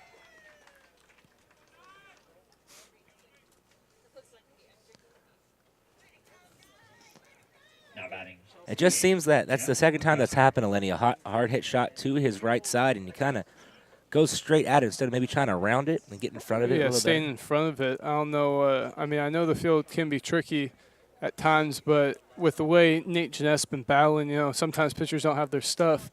You got to keep that in front. Wear it off the chest. Something. We have great trained staff here with a lot of ice. So, that's something you're gonna need to do for your team. Maybe it has something to do with his lack of execution, offensively, which can happen. You can bring it defensively. It is tough. And this one's lifted into right field. Darian Evans coming in, ranger to his left. Makes the grab, slides. He does make the catch, and Agliolo will make his way to third base. As out number 2 now brings up Tano Garza, 0 for 2 today. Man, it seems no rain, but it seems the field is awfully slippery today. Yeah, I don't know what the deal is. You know, I was actually out in the outfield during pregame warm-ups, and it was a little spongy. So I don't know. Maybe it's a little cooler, so maybe like the night before the sprinklers came on or something. I don't know. Is it almost kind of like an AstroTurf feel out there with the sponginess? Yeah, kind of. It's a little strange. First pitch high, ball 1. And, you know, the team cleats, the Mizuno blue cleats, you know, maybe starting to get a little worn, the spikes as the year's going on.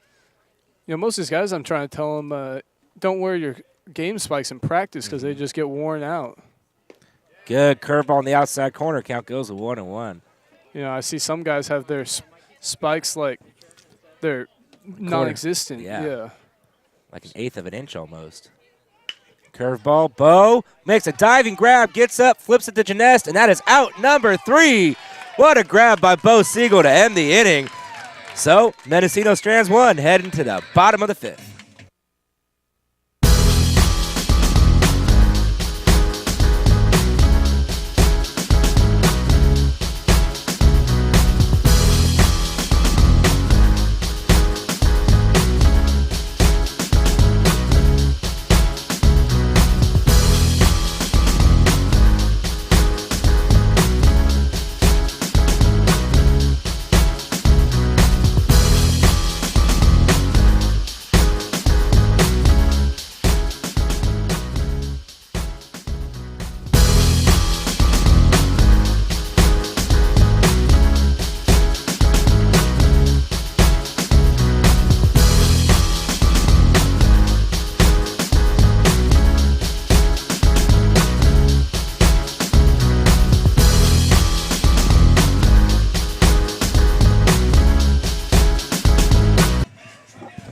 Bottom of the 5th inning here on the Solano College Sports Network.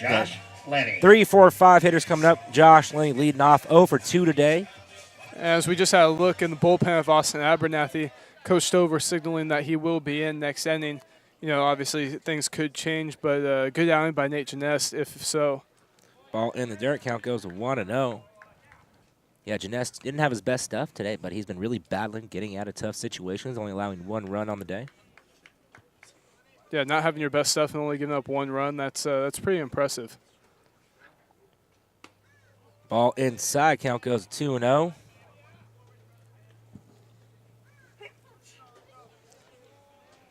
So in the line for the win, if so. Lenny smokes this one right in the 5.5 hole and has himself a leadoff single. So maybe trying to make up for those couple errors he's made today. Mendocino having someone in the bullpen too. And I think that Dominic Selmy's day might be done here, and they are going to go to the bullpen.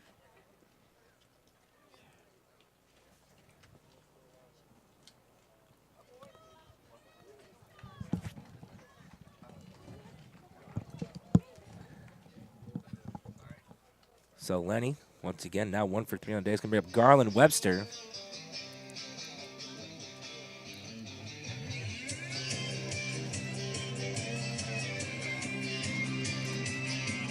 Looks like Tyler Jones coming in to pitch now.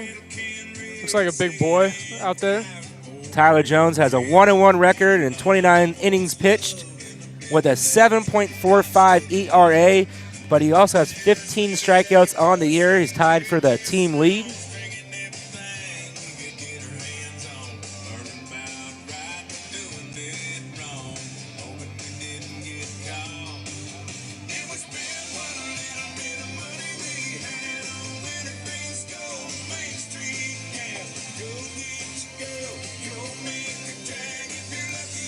So final stat line for Selmy is 4 innings pitched, 2 walks, no strikeouts, 6 hits, 4 runs, 4 earned runs, and that could change if Josh Lenny does make it in, so he's on the hook for 1 more runner.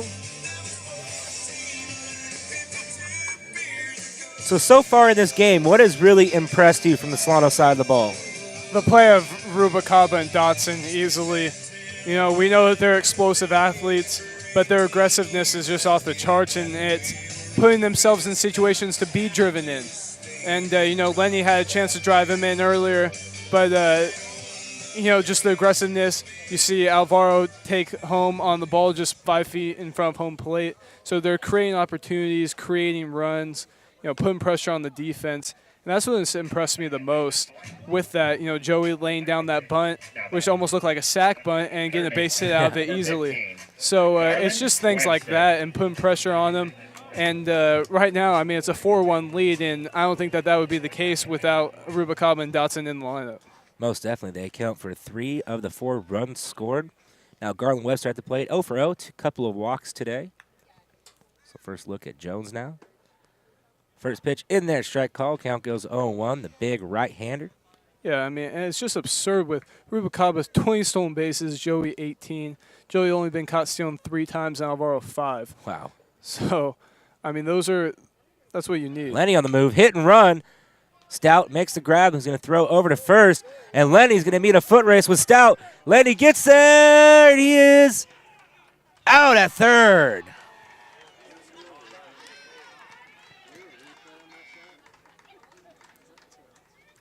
So that'd be an unconventional double play right there. Now that's where a little bit probably being over-aggressive hurts you. Yeah, and you know that could have gone either way right there. You have the third baseman who has to throw the first baseman has to throw it back, and then the guy has to go back and tag. And Stout making another tremendous play. I mean, on the run, he made the catch and tag. And you know that's a good baseball play right there. You know, Lenny having as Darian looks at ball one, Lenny, you know, full out extension dive, you know, it's a good dive, and then Stout making a good dive. That's a good baseball play right there. And I don't really mind the aggressiveness. You know, Solano just trying to increase the lead any way they can. And Evans pops this one up in the left center field, and that's way up there. Oh, and Newman makes the grab, the tough grab for out number 3.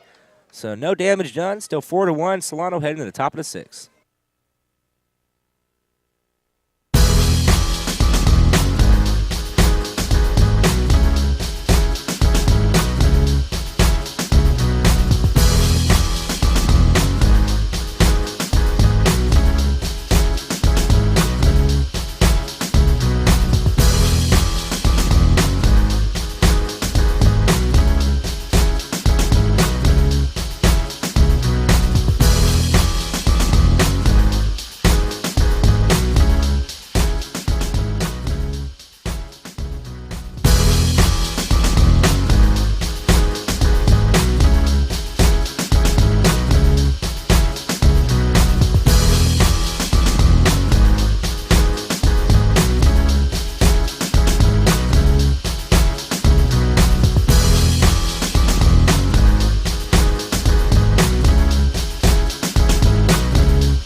Now top of the 6th, and we have a pitching change as Nate Janest's day is done. His final stat line, 5 innings pitched, 2 walks, no strikeouts, 5 hits, 1 run, 1 earned run. Now Austin Abernathy out on the mound. Yeah, Abernathy with 11 innings pitched thus far this year, 6.55 ERA. You know, his ERA is a little high, but he's still a guy out of the bullpen, out of high school, Napa High School, Mel Player of the Year. You know, just a good athlete, pounds the zone. He's got good mechanics, good off speed. So this is a guy that Coach Stover is looking to throw in here, hopefully have himself a good outing and get some confidence going forward, because he's a guy you're going to need in the final stretch of the season and in the playoff run.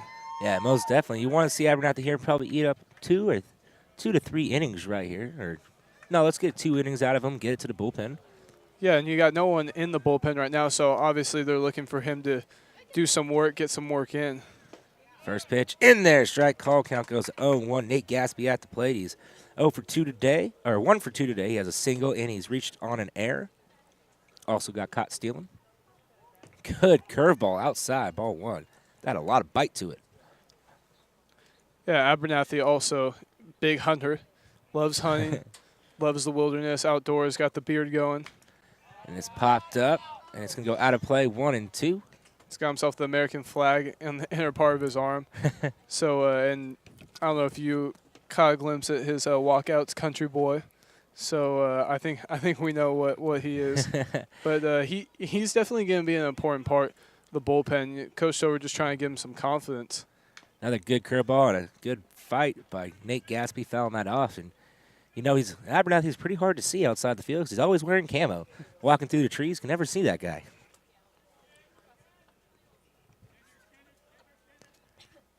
Definitely a bunch of different personalities on this Falcons team. Hit the Rubalcaba, backhand, stop, fires to first. Great play by Alvaro Rubalcaba. And that's what Rubalcaba brings to the diamond every day, day in, day out. Yeah, as a pitcher, I don't know how you don't feel comfortable having him back you up. I mean, he can cover anything to his right, anything to his left, tremendous arm, any chopper throw on the run. So now Jacob Royer up the plate. 0 for 2 today. Strike called 0-1. He actually scored the lone run for the Eagles.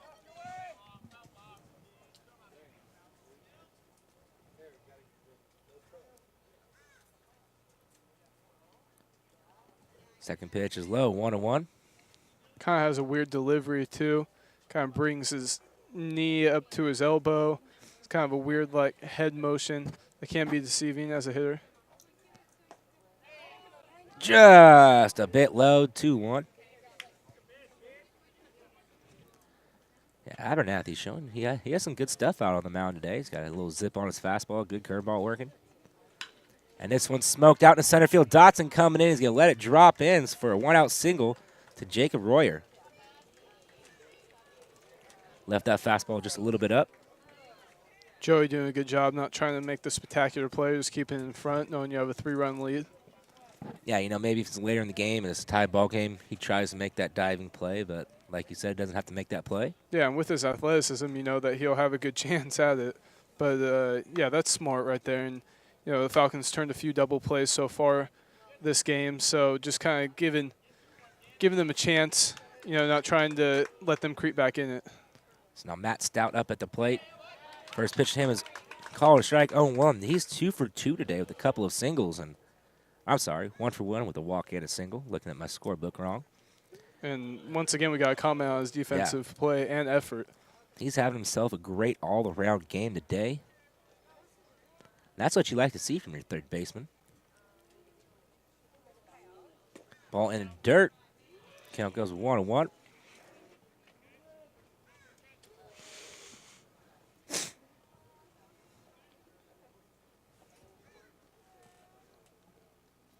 Royer does lead his team in stolen bases with 3. Has not been thrown out yet, so maybe Eagles might want to try something here as it's getting later in the game. Runs are hard to come by. And he does take off. Oh, fooled me. Fake break right there, I think. I was going to say, if he did go, he got a really slow jump off of first. But maybe a step or two more. Ian Acosta's looking down there, and you know Acosta has a great arm. Maybe try a back pick. Yeah, he does like the back pick a lot. Swing and a miss, strike 2. A little concerned about leaving the fastball up, though. You know, that's a good pitch right there. It looks like a little under it, but can't make that a habit. You know, we saw him give up a line drive base hit batter before, so he's just going to need to stay at the knees and let Ian, you know, maybe make a block. Good pitch, but outside. Count goes to 3-2. A lot of these pitchers don't want to throw their off speed in the dirt. They're afraid of it, you know, it kicking away, things like that. But you got to trust Acosta, you know, tremendous defensive catcher. And, you know, we saw Joey strike out on a curveball in the dirt. So obviously it is effective, looking like a fastball and kind of falling down. Runner on the move. And this was ripped into left field. So have yourself a day, Matt Stout. Once again, fastball up. Yeah, and that's not his game. That's what we've been seeing out of Abernathy lately. But I've seen him at his best, and that's not where he is. He's at the knees, on the black, can go in and out, can spot up his off speed. So he just needs to relax, get back to it, maybe put a little bit pressure on himself, maybe trying to lower his ERA. But the stuff's there. We see his curveball and warm ups, things like that. So I mean, he was Mel Player of the Year for a reason. Strike on the outside corner, 0-1. Yeah, you just got to trust in your stuff, trust in your defense. Now Connor France up 2 for 2 today with a couple of singles. So the Eagles are getting a lot of production from their 6-7 hitters so far today.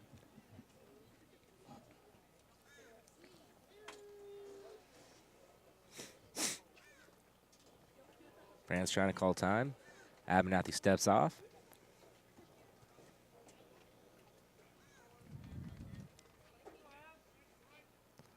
Good curveball gets away from Acosta, and the runners will advance. And there's that, you were talking about that breaking ball into the dirt. And that one just kind of hit and scooted, didn't even get to bounce up to give Acosta a chance to try to block it. Yeah, and there's a difference between throwing it in the dirt and then throwing it away. Throwing it in the dirt is at least, in the hitter's eyesight, I guess, in his zone right there. The hitter's not even thinking about swinging at that one. This one's hit right outside an extended glove. Arubacaba, 1 run will come in. Nesavkevich gets the ball in quickly. So now it's 4-2. Solano still leading. Yeah, Payne Tyler in the bullpen now. Abernathy into some trouble here, and Payne Tyler has definitely been the guy out of the pen.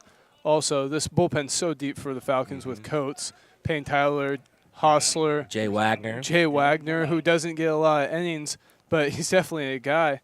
And, that just shows how deep the bullpen is. On any other team, Jay Wagner's throwing 20, 30 innings. Yeah, and here comes Stover taking a long walk, maybe get Peyton Tyler a little time to warm up just in case. And, I don't think Coach Stover will go to Coates as he threw 3 innings yesterday.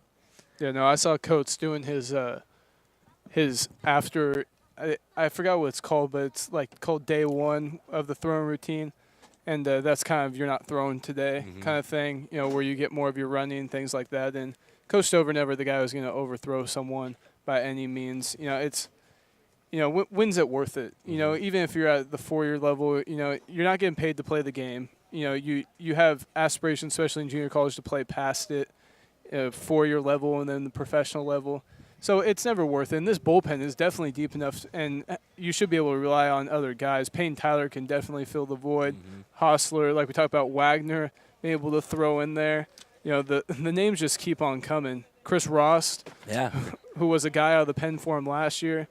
This team's so deep, and that's what other teams don't have. So Dylan Malone squaring around the bunt.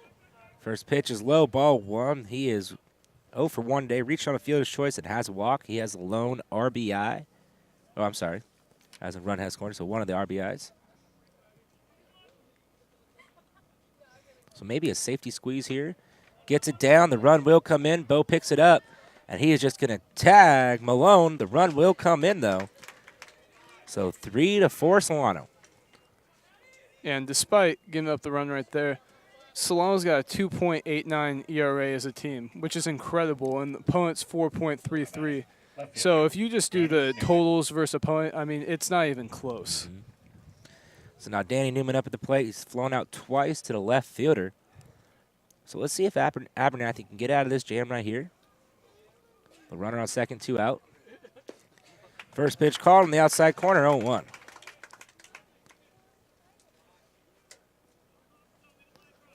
So Mendocino starting to come back here in the top of the 6th.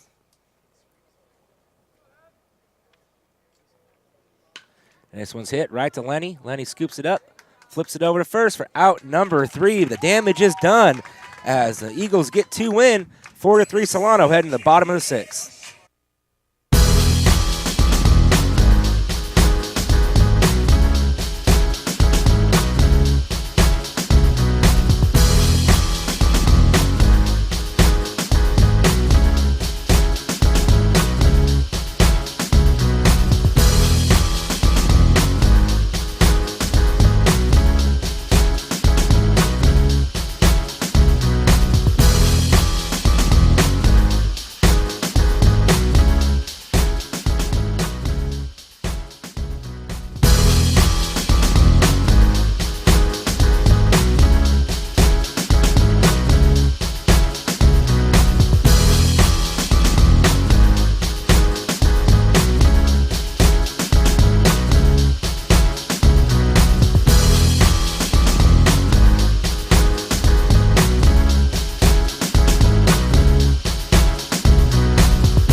Thanks for staying tuned in to the Solano College Sports Network. We're at Billy Louise Yarbrough Stadium, the game between Mendocino Eagles and Solano Falcons. Falcons lead 4-3. Staj Samoyda, Tyler Stover here in the booth. The 6, 7, 8 hitters due up. Briar Litz to lead off. He's 0 for 2 today. Leading off the bottom of the Tyler Jones going in his second inning of work now for the Eagles. Briar Litz. And Mendocino making it interesting now. And 2 off Austin Abernathy. Now the score 4-3 Solano. And no, just like we were talking about earlier, the BBC, all these teams are great teams, and Mendocino proving it here that their record doesn't show how good this team actually is. Yeah, and records can be deceiving, especially in baseball. Basketball, if you have the more athletic team, the more athletic team's going to win. Same with football. In baseball, anything can happen, as Briar looks at a strike right there. Alvaro, one of the best athletes on the field, if not the best, and he could have a bad game and the whole thing could get messed up from there. He could have a really good game and take over one. Ball outside, 2-1. So records deceiving, especially from Laney, as we saw, 8-1 to start off the year, and then just hitting the skid now, struggling. So this is, that's the good part and the worst part about baseball. Litz gives this one a ride, but it happens to be right at Garza. Garza makes the grab for out number 1. So that's a couple hard hit balls Litz has hit today that just happen to be right at somebody, or as in Matt Stout makes a great play. Yeah, he's been on fire too. So, that's still a good sign. If you're going to get out, at least have it be with authority so you're staying on it. Yeah, like they say, if you hit a little slump and you're hitting the ball good, just keep hitting it. They'll start falling eventually. That's how baseball works. So now Bo Siegel coming up, ripped a double in his last at-bat, 1 for 2 today, eventually came around and scored the run. Strike on the outside corner, 0-1. And you'd like to see Bo kind of give a repeat of what he did last time. When for Solano, he's a leader on the team, obviously the oldest guy on the team. But and he fouls this one down the left field line, out of play, 0-2. But you like to see him have success, and you like to know that he's hitting well, too, have him in the middle of the order, bigger left-handed guy, being able to drive runs in. And these are things that Solano's just going to need. They're going to need these guys to get hot at the right time. Curveball, and this one's popped up in the infield. Malone under it, makes the grab for out number 2. So Tyler Jones coming in relief, the second inning of relief work, and really starting to shut the door on Solano right now. Yeah, Solano's just kind of getting lazy with their at-bats, and this is not the time of the game to get lazy either. This is anyone's ball game. As we saw, Mendocino scored 2 quick runs, and so Solano's really going to need to focus here, kind of maybe treat it like a beginning of the game, maybe take a breath, something. You got Neskevich, who's the extended leadoff here on deck. And Acosta hacks at the first pitch. Foul count goes to 0-1.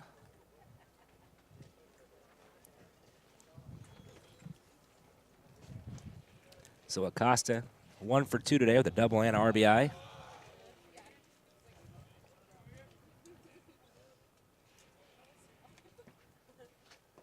Ball low, 1-1. That's what's tough about a 9-inning game. That's the biggest difference between high school. People don't realize, we're going to go from 7 innings to 9. That's a big deal. The 3 innings is hard to stay focused. Baseball's a hard game because you're standing around, then it's an explosive movement. Yep. That pitch foul back, 1-2. Exactly. It's not, especially in baseball, you got to give the team the other chance. It's not like you can run out the clock, sit on the ball, kneel the ball out, and just hold it as its clock winds down. You got to give the team another chance. And when you give the team another chance, anything can happen. Exactly. And I think a lot of people underestimate, big leaguers. Baseball is, more of a lazy sport. You have to be a different type of condition. Swing and a miss. Strike 3. Throwing down to first. They complete the strikeout. So another quick 3-out, 3-down inning. 4-3 Solano heading to the top of the 7th.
Top of the 7th inning now. Solano still leads 4-3 as Mendocino got 2 in the last inning, and they won the inning, so they won the 6th inning. Now, Austin Abernathy's day is done. He pitched 1 innings, no strikeouts, no walks, 3 hits, 2 runs, 2 earned runs.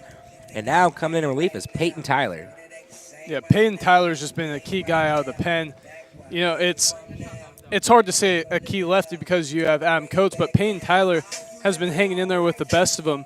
He's got himself 20 2/3 innings, a 1.31 ERA.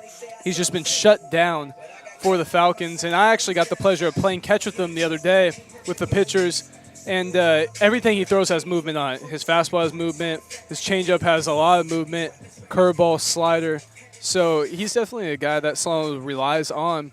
You know, can go deeper in games, can give him a few innings, can go in there for 1, can field his position.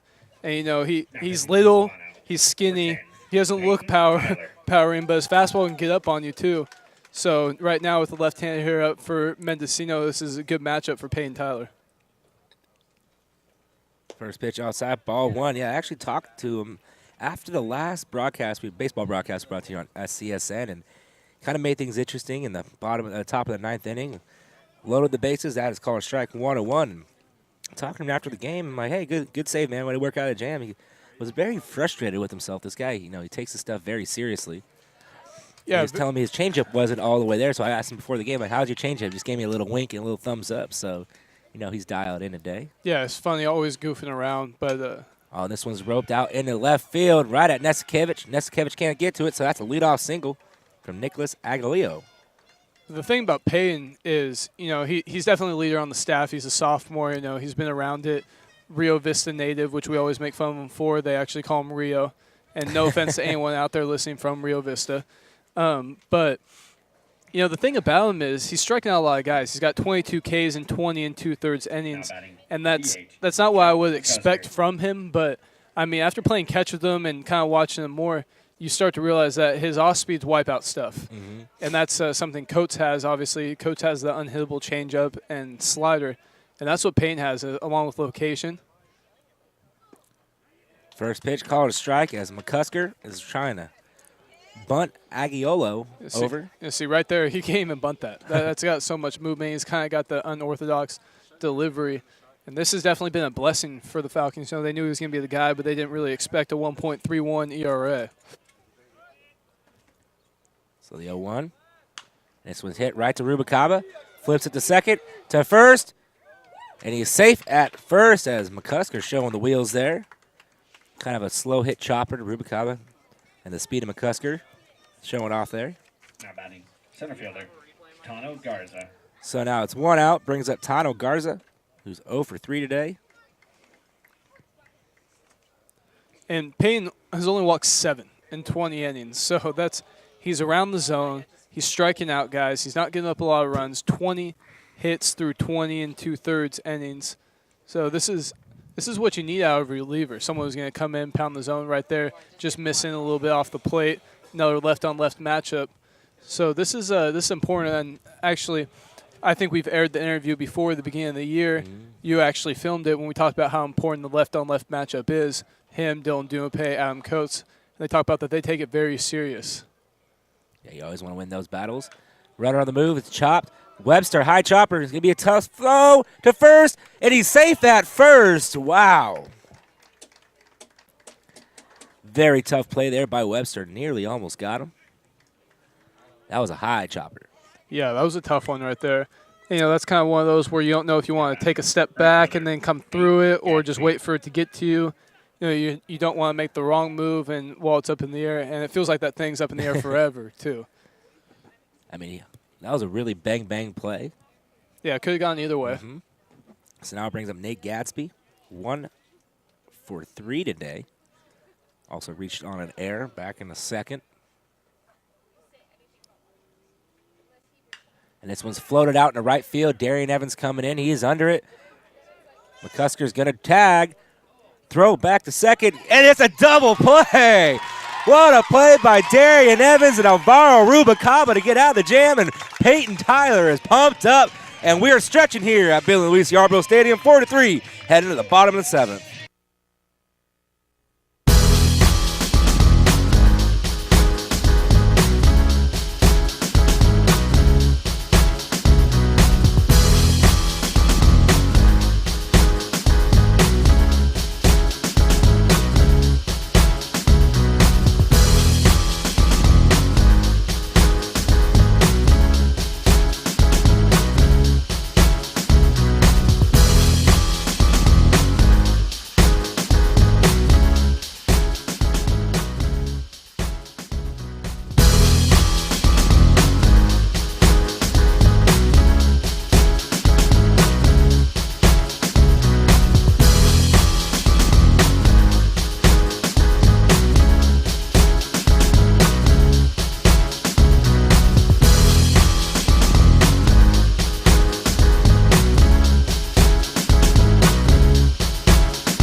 bottom of the 7th. 9-1-2 hitters coming up.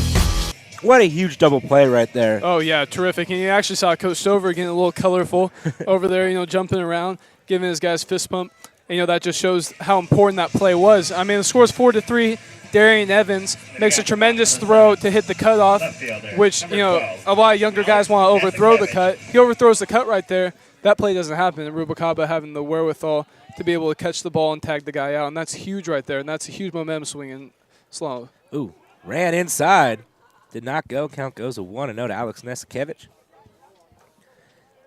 Like we said, this game's all about momentum. And it looked like the past couple innings, the momentum was shifting towards Mendocino's side. Solano playing a little flat. And maybe after that, maybe that's the spark that Solano needs to really get the bats going here in the bottom of the 7th. Outside ball 2. Yeah, and Coach Stover getting animated right there. That just shows how important that each game is. We haven't even gotten to the last stretch. Nesikevich shows bunt, pulls back for a strike. But that just shows how important it is. Every win matters. You're 17-10. 18-10 looks a lot better than 17-11 at this point of the year. So every little thing matters for Solano. High ball 3. Count goes 3-1. And yeah, this is definitely a playoff type atmosphere we have here today. Both teams dogfighting, 4-3 in the bottom of 7th. Strike call, so now the count will go full. And there you go. You got the 9 here up. Despite what happens, seeing 5 pitches. Fouls this one up. Make that 6, Tyler. It's a good count right there, Stosh. Hey, I'm actually on point for once.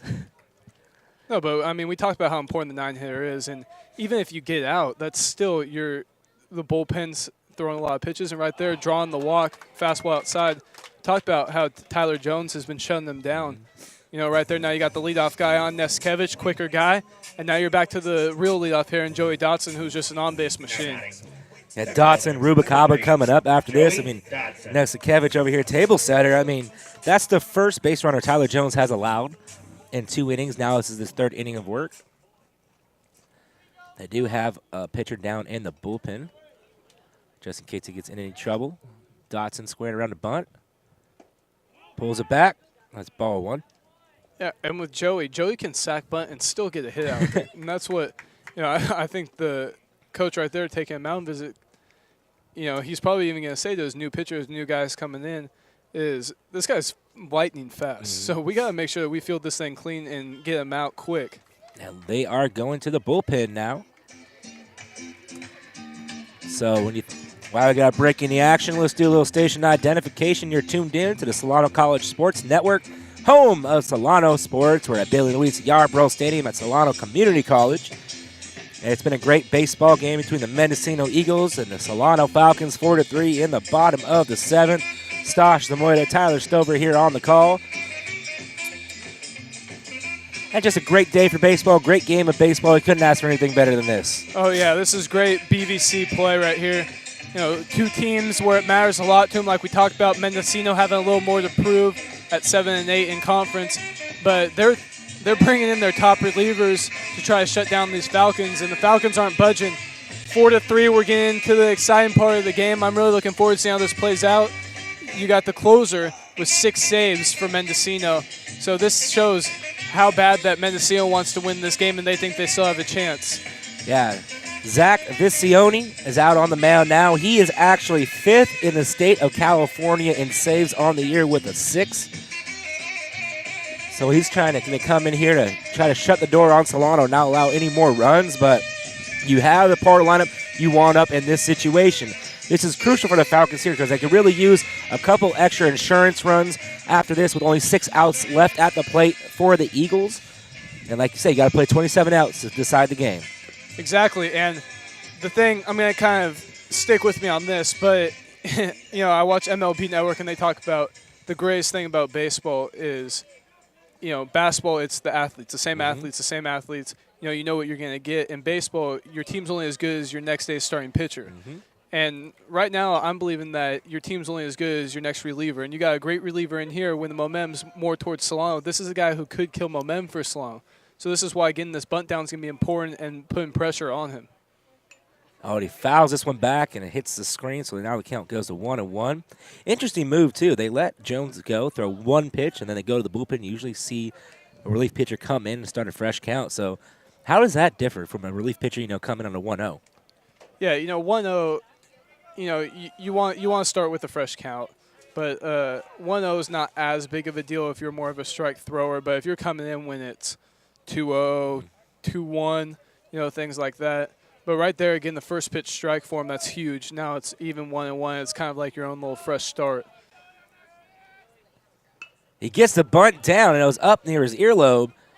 And they're going to tag Dotson, but he gets the job done as Nesikevich makes his way over to second base. Joey kind of getting out of the way, but still keeping good playing right there. So now Alvaro Rubalcaba coming up to the plate.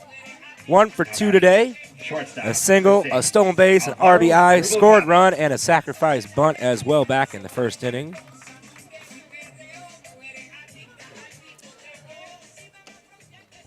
So you got Rubalcaba, the hottest hitter on the team, and Josh Lenny following the RBI machine. 1 out runner on second base. Good wheels out on second base. Curveball high, ball 1.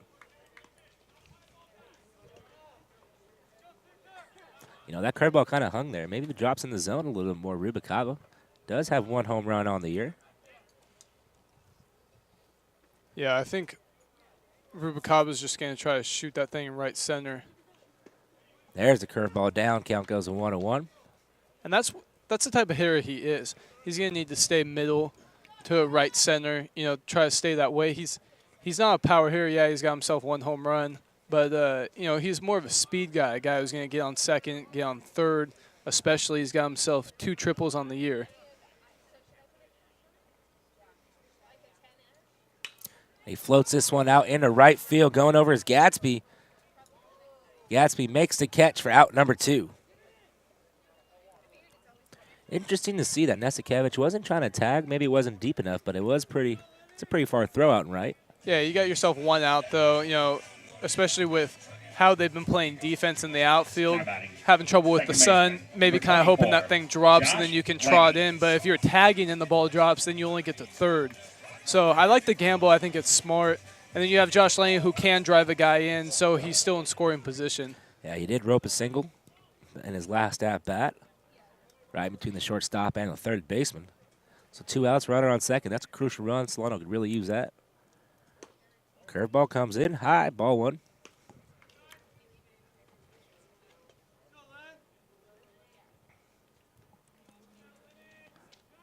So Visione struggling to find that curveball. He dropped one in, good against Rubalcaba, but most of them have been up.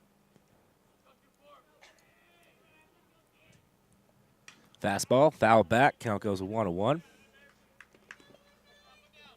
It's interesting to see, though. That's a couple times in a row. Visione starts with the curveball, goes fastball, and last time he did drop a curveball again. So, yeah, and if Visione can get out of this is going to be a huge momentum swing towards Mendocino. And you don't like to see that when the bats start coming.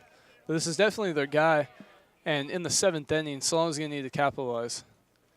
Swing and a miss. Strike 2. Good hard fastball down in the zone.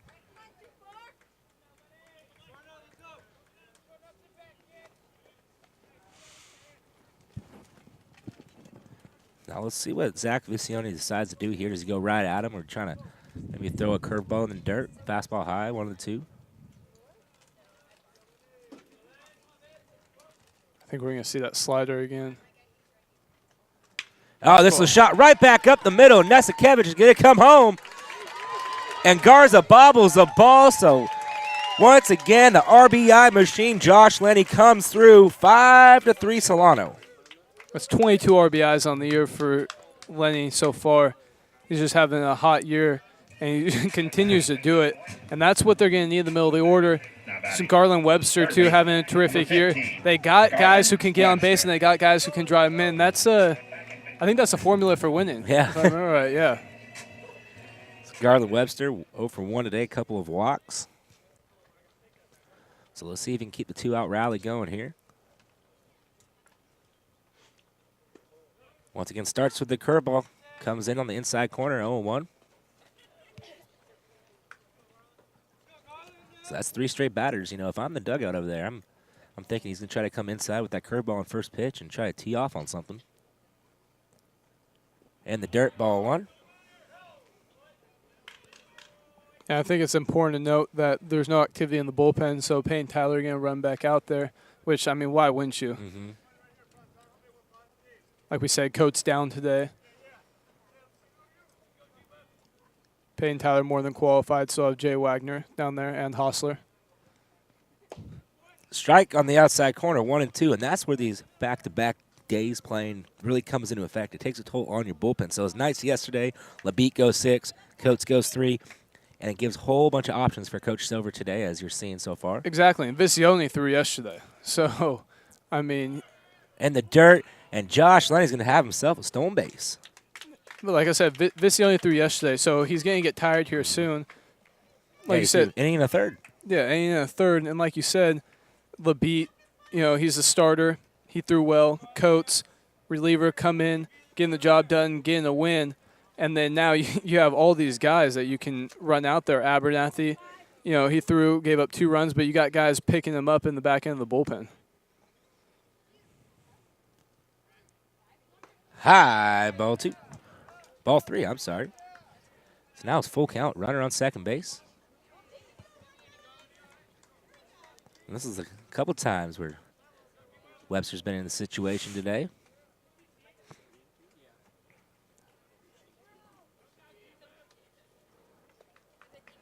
So now here comes the payoff pitch from Visione.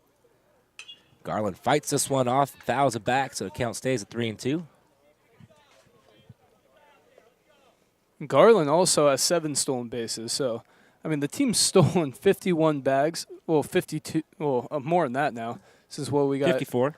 55, actually. 55. Lenny, yeah, Lenny just got 55, and opponent's 31. So, I mean, not even close in that one. Yeah, speed kills. Exactly, it does. So the 3-2. And this one's a hot shot right up the middle, and they're going to wave Lenny home. And Lenny's going to be in there standing up. And a big 2-out RBI single from Garland Webster, and it makes the score 6-3. That's huge right there. Not just for the team, you know, putting them up 6-3, but for Garland. You know, just a young player buckling down, full count, fouling the pitch off, and then getting ground ball up the middle, RBI. You know, he stayed calm under pressure right there. 3-2, you know what? He saw the ball. He just went with it. He didn't try to do too much. Just knocked it right back up the middle, and excellent piece of hitting. For a freshman, only struck out 12 times on the year. Wow. So, and I think you got Dotson and Lenny 11. So, I mean, what can you say about him for a freshman? It's outstanding. True freshman, too. True freshman, playing great defensively. So now Darian Evans up at the plate. Takes the first pitch high, ball 1. He roped one out in the left field. He's 0 for 3 today. Reached on an error, though, back in the second.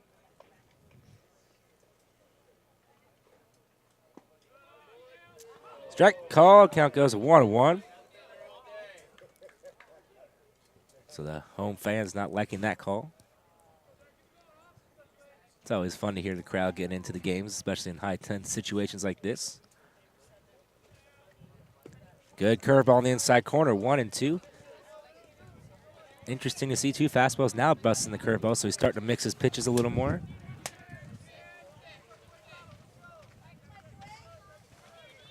So now the 1-2 to Evans. Hung a curveball, swing and a miss, strike 3, and that will end the inning. The damage is done, though. Solano gets 2 in the bottom of the 7th, 6-3, heading to the top of the 8th.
Top of the 8th inning now. Solano leads 6-3 as they added on 2 more in the bottom of the 7th. Peyton Tyler out for his 2nd inning of work. 5, 6, 7 hitters coming up. Jacob Royer to lead off. 1 for 3 today with a single and reached on a fielder's choice with a couple of scored runs. That ball outside, count goes 1-0, and kind of looking like took a play from the softball field. He's going up the bunt, he kind of walked into it. Which is weird from a righty, too. You know, sometimes you'll see some lefties doing that and kind of run out of the box. Good pitch there on the outside corner, 1-1. Just look at the energy from Peyton, too, and it's kind of refreshing. You going from Janessa and Abernathy who are more docile. This one's floated. Lenny goes up, and he can not make the grab, but he knocks it down.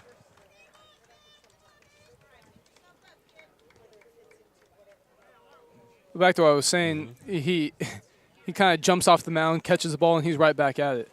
And it's nice to play for a guy like that defensively, too, knowing that he's going to attack the zone. He wants to be out there, obviously. And, you know, he's going to do anything he can to win and get some ground balls.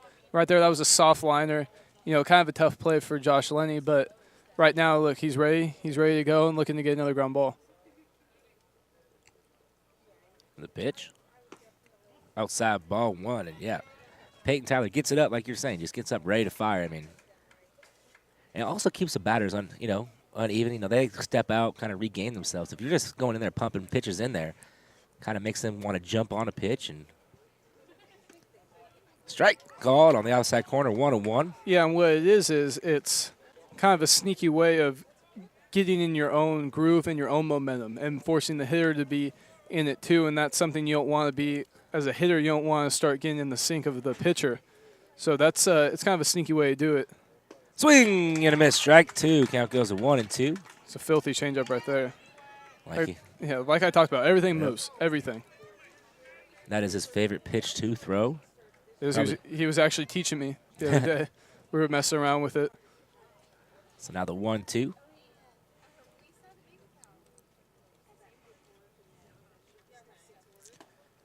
Good pitch, but low. Count goes to 2-2. Yeah, I was actually joking around playing catch. It was me, Peyton Tyler, and Adam Coates walking, and obviously Peyton Tyler and Coates have tremendous changeups. I'm like, I'm going to teach you guys something. And I started throwing the changeup, joking around.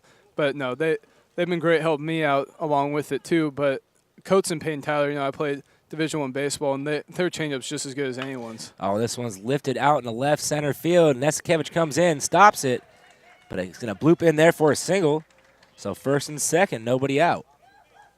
And Matt Stout continues his hot-hitting day, 3 for 3 today with a walk and a scored run. So now it brings up Connor France, who's also 3 for 3 today. Connor France. So this is where the 6-7 hitters have been giving Solano a lot of trouble today. But, you know, if you can get out of this jam here, make it to the top, come in the top of the 9th inning.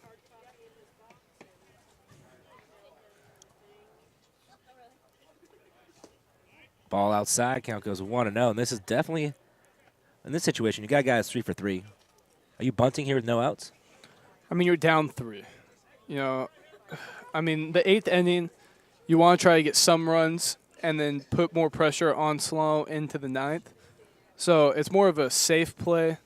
I mean, you never really know until it's over, but right now let him swing. Swing and a miss, strike 1. You might see a bunt here after the swing and miss. Yeah, maybe you give him one hack at it, and if he doesn't exactly. succeed. But, I mean, you're bunting to put the 7-hitter up. So, I mean, it depends on the confidence that the coach has, A, on him getting the bunt down, and B, on the guy with the guy on deck. So now the 1-1. Swing and a miss, strike 2. So definitely no bunt situation now. Maybe regretting it. Yeah. And it looks like Chris Rost is warming up in the bullpen now, just in case.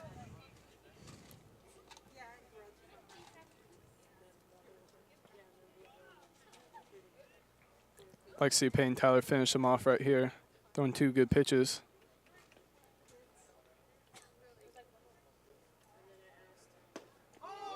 Just a bit outside, 2-2, and Connor France just held up his swing there. Tough one to take. Very tough. That was one of those that can go either way. So now the 2-2. Ball in the dirt, 3-2. Now another situation here, 3-2, nobody out. You send in the runners just in case he does get that hit, take away that double play situation or strikeout throw out. So Yeah, I don't think you can force a strikeout throw out. ball 4, so now the bases are loaded. And now it's going to bring up Dylan Malone, who's 0 for 1 today with a sacrifice, a couple RBIs and a walk. Casa out there just trying to maybe calm down Tyler. Dylan Malone. Yeah, you still have nothing hurt. You know, you'll definitely trade a run for a double play in this situation right here. So that's all Peyton Tyler's going to have to look for. Try to get a ground ball to Rubalcaba. Double play, 2 outs, 6-4. You know, this is, you can't be perfect all the time. We talked about how great his ERA is, how great his strikeouts, walk ratio, all that. But this is a situation that it happens, so you got to do everything you can to get out of it. This one's floated down the right field line. It's going to go foul, so that's a strike 1. Yeah, you just got to go at him right now and trust in your defense. This is a big-time situation here, and he is a big-time player, so let's see if he rises to the challenge now.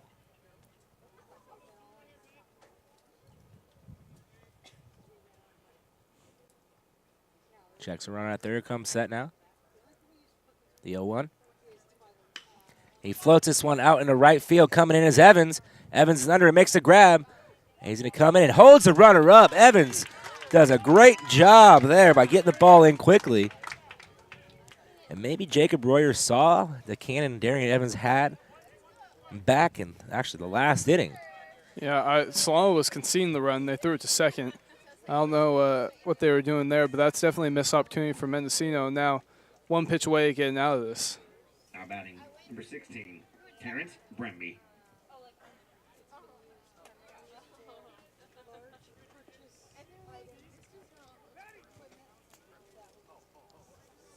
And we have a pinch hitter.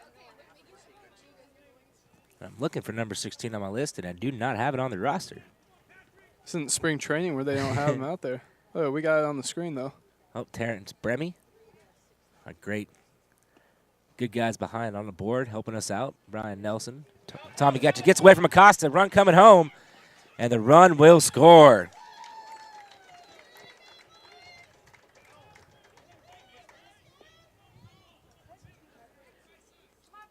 Now that run is huge right there and takes away the double play situation.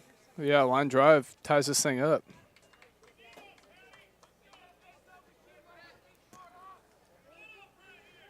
So Terrence Bremley out of Capitol High School. High, ball 2. This is a spot as a pinch hitter that your mouth kind of waters on because you get a knock right here, tie this thing up. You're starting next game. Yeah.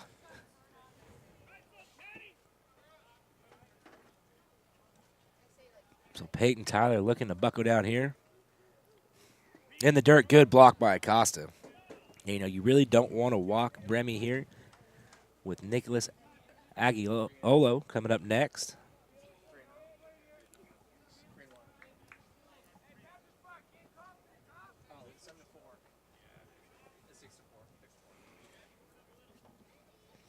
So now the 3-0, got to come here with the strike. Right down the middle, good strike by Peyton Tyler. Took a little bit off to make sure it was going in there. So now 3-1. And again, you're in this situation, and like we talked about, it happens, but you got to do everything you can just to minimize the margin of error and try to pass the ball over to Chris Ross. Strike 2 called. Good 2 pitches right there, back to back by Peyton Tyler. Now it's full count. Bremby walking out, taking a long walk, trying to focus up here. He gets this guy out, he's got a lefty on deck, and we know how good Peyton is left on left. So right here, he's just got to focus on the pinch hitter, get him out. This one's hit. Rubalcaba stops it, throws it to first, gets the out at first, but the run will score. So now it's a 1-run ball game. Rubalcaba, what a play there. Deep in the hole, a good strong throw to first to get Bremby. Looked like he was checking third, realized he didn't have a play and have the arm strength and the time to get him out at first. And that's a good job by the pinch hitter, Bremley, too. Just getting the run in because every run matters, especially in the 8th inning. You want to try to chip away as much as possible. And now giving the hottest hitter for Mendocino a chance to tie this thing up. Hit over the head of Rubicaba, and this game is tied. The ball is going to roll to the fence. Agliolo is on his horse, rounding second base, and he is going to go to third. And they're going to hold him up at third, and we got a tie ball game, folks. Like we talked about how competitive the BVC conference is, and any team, any day, can put together a good game. And, you know, it happens. We talked about how great Payne Tyler is, and this is not the type of pitcher he is, but, you know, it happens, especially in the game of baseball. And Mendocino showing that they're better than a 7-8 in conference team. And it looks like they are going to go to the bullpen. I think they're going to bring in Chris Ross now. That's something Payne Tyler's just going to need to put in his rearview mirror, because they're going to need him going in the last stretch of the season and then to put together a playoff run. So you just got to put it behind him. Still leader of the staff, still a tremendous pitcher. Just one of those days. Hopefully Chris Ross can come out, pick him up any way possible. So final stat line, 1 2/3, 1 walk, no strikeouts, 4 hits, 3 runs, 3 earned runs, but that could change if Aguilio comes in to score, but with Chris Ross out on the mound now. And here we're going to have a replay for you of the last play over the head of Rubicaba. Almost made a great play, and it goes all the way to the wall. Dotson tries to pick it up and stumbles and falls. Once again, the grass out there just slippery today. They get it in as Nicholas finds himself with a stand-up triple. And new ball game right here. Yep. Stressful but exciting. What a great game of baseball. Yeah. Is this something you're going to see from the A's? Yeah, you know, all season long, you know, watching the Oakland A's during preseason, they led all of the majors in wins in spring training and home runs, runs scored, and stolen bases. So, but it's spring training, you know, so we really can't put a lot of emphasis on it. But that's good to see them swing the bats. You know, they beat the Giants last night in their home ballpark, 7-2. But I think the Falcons really look like the A's roster: speed on the top, speed on the bottom, and you know, Solano does have power, but they don't really rely on their power. They rely on the base hits and the rallies and the speed to keep them in games, and kind of what Oakland's looking for this year in good pitching. A lot of young guys, a lot of things to prove. I like the sign of Zobrist. Oh, Ben Zobrist. I mean, what more can you say about the guy who plays almost all 9 positions, just doesn't pitch or catch. So, 7-position player. Number 11. Yeah, that checks out. That checks out. Yeah. Yeah, 9 minus 2. 7, there we go. Great math in the booth right there. Hey. Yeah. Do I get an A+ for today? You do. You get an A+. Gold star. Gold star. Hey. So Jeff McCusker up at the plate, the DH now. He's still looking for his first hit of the ball game, 0 for 4. First pitch in there, strike. Call count goes 0-1. Good sign there coming out of bullpen, throwing strikes.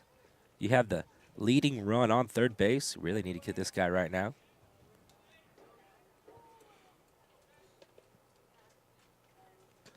In the dirt, good block by Acosta, 1-1. Looks like they might have gotten crossed up there as Acosta takes a walk out. I played catch with Chris Ross today before the game, and when he's playing catch, everything's just right to your chest. You know, another guy where his numbers don't reflect the type of pitcher he is. Last year, he was a dominant force out of the bullpen, one of the lone bright stars for Solano. So the ability's in there, you know, just kind of had some rough breaks, but another guy that they're going to need to rely on in the back end of the bullpen is sophomore leader.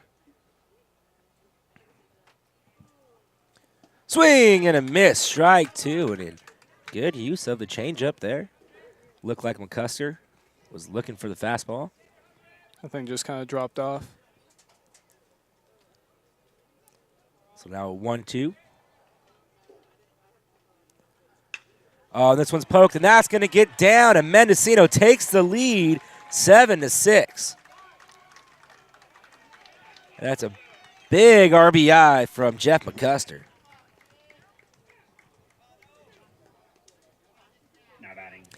You know, this is something we really have not seen all year long from Solano, is the bullpen not being able to shut the door when they have a lead.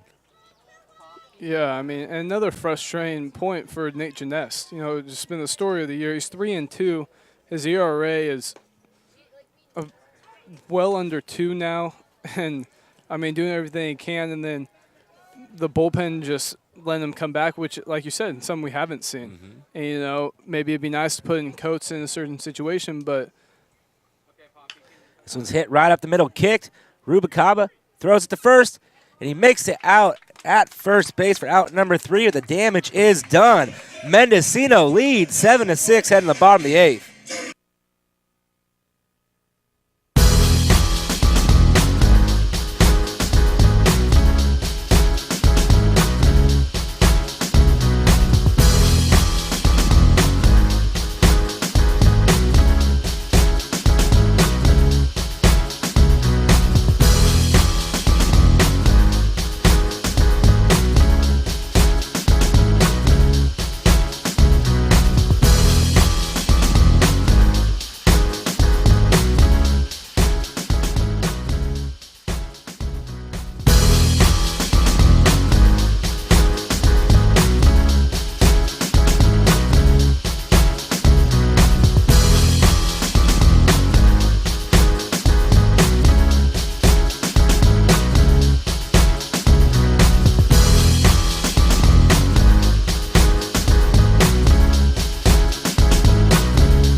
Bottom of the 8th inning, and the Eagles have their first lead of the ballgame, 7-6 after the 4-run top of the 8th. And how have the tides have turned? yeah, I mean, I really wasn't expecting it, to be honest. I thought Solano was cruising. That just shows the fight that this Mendocino team has and how momentum can switch anytime. And we started to feel it go a little bit towards Mendocino a few times, too. We thought Solano would get the momentum back, but then bringing Visione in, you know, since then it's just been all Mendocino. Solano did get 2 runs off Visione in the bottom of the 7th, so Breyer Litz up at the plate. First pitch in there, strike called, and, you know, Litz 0 for 3 today, but that doesn't show how hard he's been hitting the ball. It just happens to be right at somebody, or people are making good plays.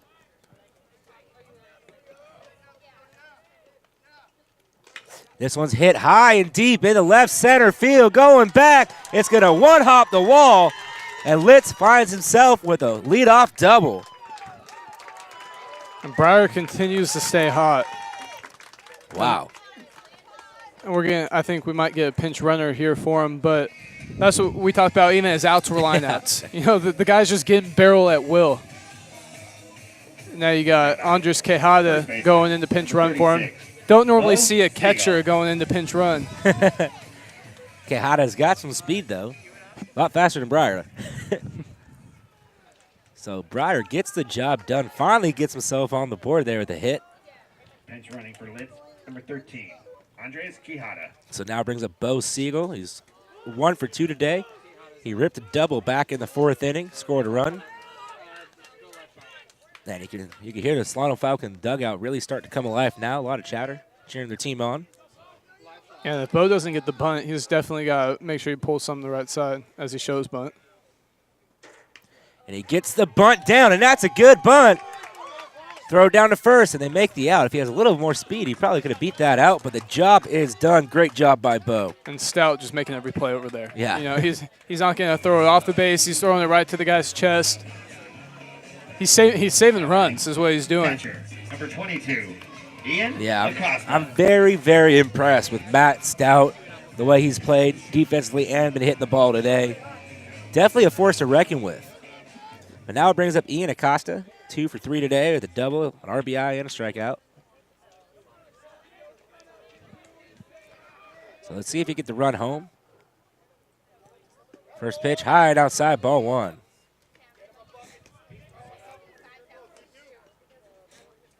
So not what we've usually been used to seeing from Zach Visione. He usually comes in and shuts the door. In a little bit of a pickle now. So now the 1-0. Fastball at the knees, called a strike, 1-1.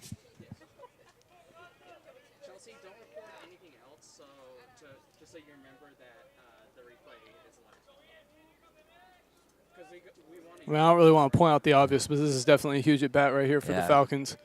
Yeah, Infield is in. Foul ball. Count goes to 1-2.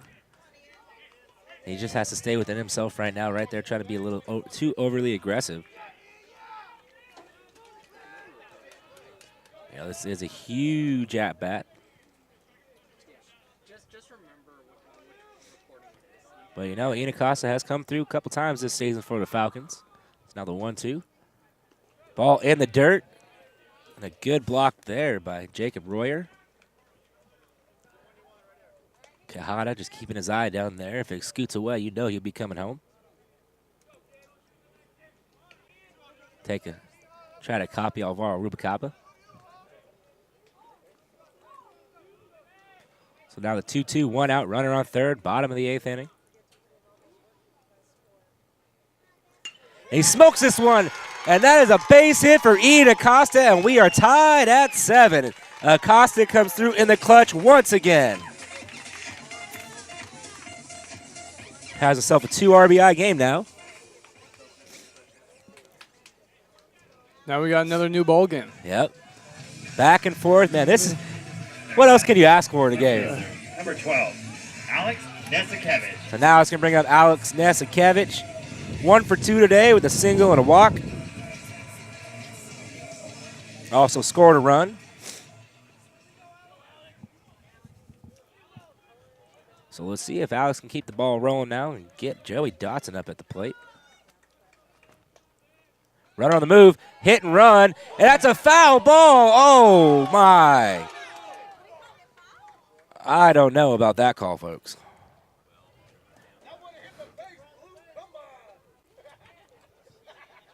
You know, but like we said, umpires have a better vantage point than we do. They do. Can't argue with the call. But it seemed to me where he touched that ball was right above the bag. Yeah, you know, I mean, it's kind of a tricky camera angle. It'd be nice if we could have gotten that. I mean, that thing kicks away, then Ian's on third. Ball outside, 1-1. But, you know, as they say, ball don't lie. Ball don't lie. There you go. That would be nice. The ball kicks away. Ian's at third. Nesikevich maybe at second with 1 out. And Dotson up. Yeah, that's a situation the Falcons would be salivating over. Checked the runner back at first, and Acosta, it was really no lead. That was kind of a half-hearted slide just to make sure. I think he just wants to get dirty. Yeah, maybe.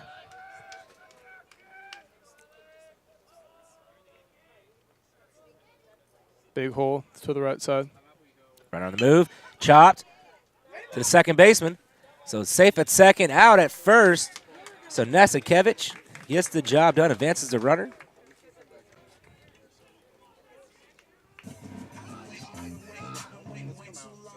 Now batting, center fielder, number 3, Joey Dotson. So Joey Dotson at the plate.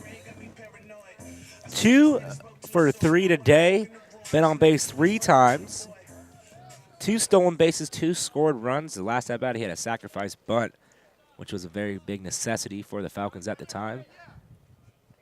So let's see if he can stay hot here and rope a single and get the lead back for the Falcons. Ball is low. Count goes to 1-0. Good pitch. Tough take for Joey. Yeah, he took a lot off of it. I really like Zach Visione. He's mixing his pitches well on the first pitch, going curveball, fastball, changeup. Don't know what he's going to throw you first.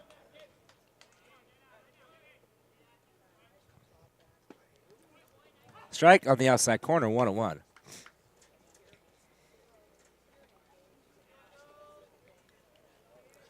So once again, another big at-bat here for the Falcons.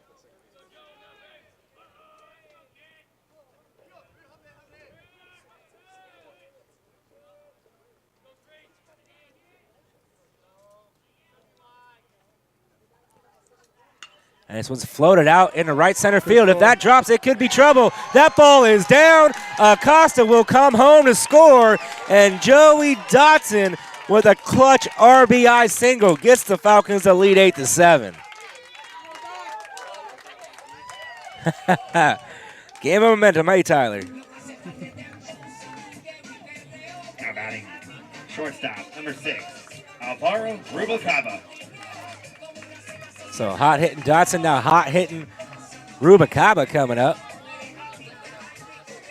Sometimes better be lucky than good on that little bleeder, eh? Yeah, I mean, it all evens out. You know, Joey might have had a play earlier in the year where a line drive was caught, and Joey goes. Shows pull back, and another safe stolen by base. a mile. Well, we got 20-19 though. Incredible. These are stolen easy too. I mean, he's 4, 5, 6 steps off before the pitch even hits the plate. I mean, how do you catch a guy that's that fast? And now look right here. Look if Alvaro hits a ground ball. Look for them to send Dotson to home. And the dirt. Ball one, so count 1-1.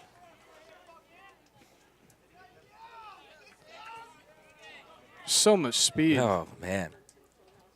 And Rubicab is only 1 for 3 today. With a sacrifice, single, scored run, stolen bag. A couple of flyouts. But, you know, he thrives on these situations. He wants to be up in this situation.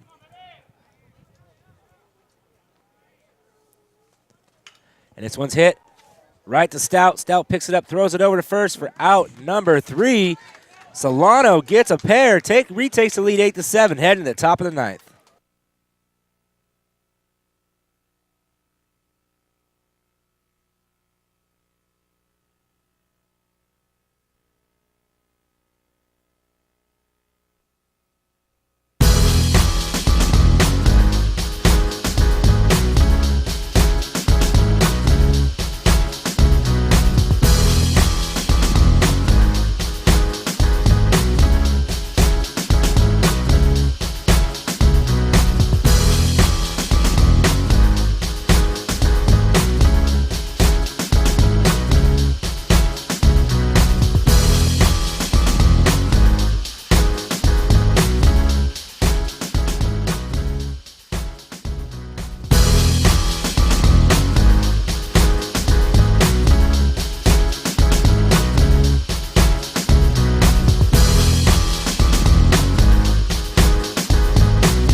In the top of the 9th, Solano leads 8-7. Couple of defensive subs. Yeah, you got Kehaya went into pinch run for Litz, which was the DH spot, and now you got Pavlovsky in left. Joey moves from center to second, and Nesikevich switches over from left to center. So Josh Lenny is now out of the game defensively, putting a little more speed and reliable glove at second. Nesikevich, good defender. Pavlovsky now moves to left. And Chris Rost on the mound to close it out. Score 8-7, Falcons. So Nate Gatsby up at the plate. First pitch, a bit inside. Count goes to 1-0. And I mean, you can't count out these Eagles yet. These Eagles have been clawing and fighting and got all the way back with a big 4 spot in the top of the 8th inning. But Solano answered back. That pitch is low, ball 2.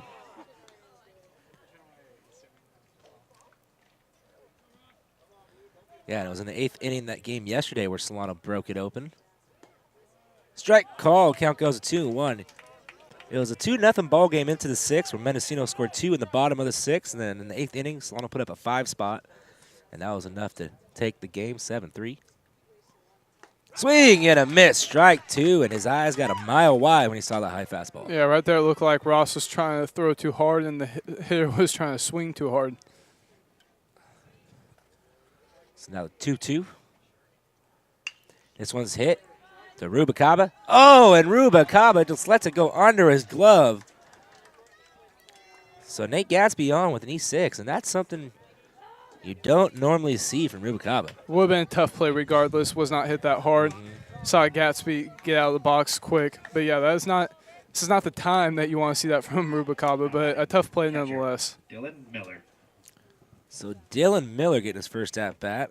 Just coached over, takes a mound visit. Might bring in the whole infield just to talk to him. See if he's just going to talk to Rost.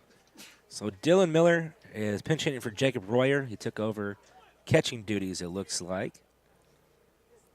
You know, when it gets into the later part of the games, your scorebook starts getting all the X's and O's and who's playing where. And that's why I leave you to the scorebook.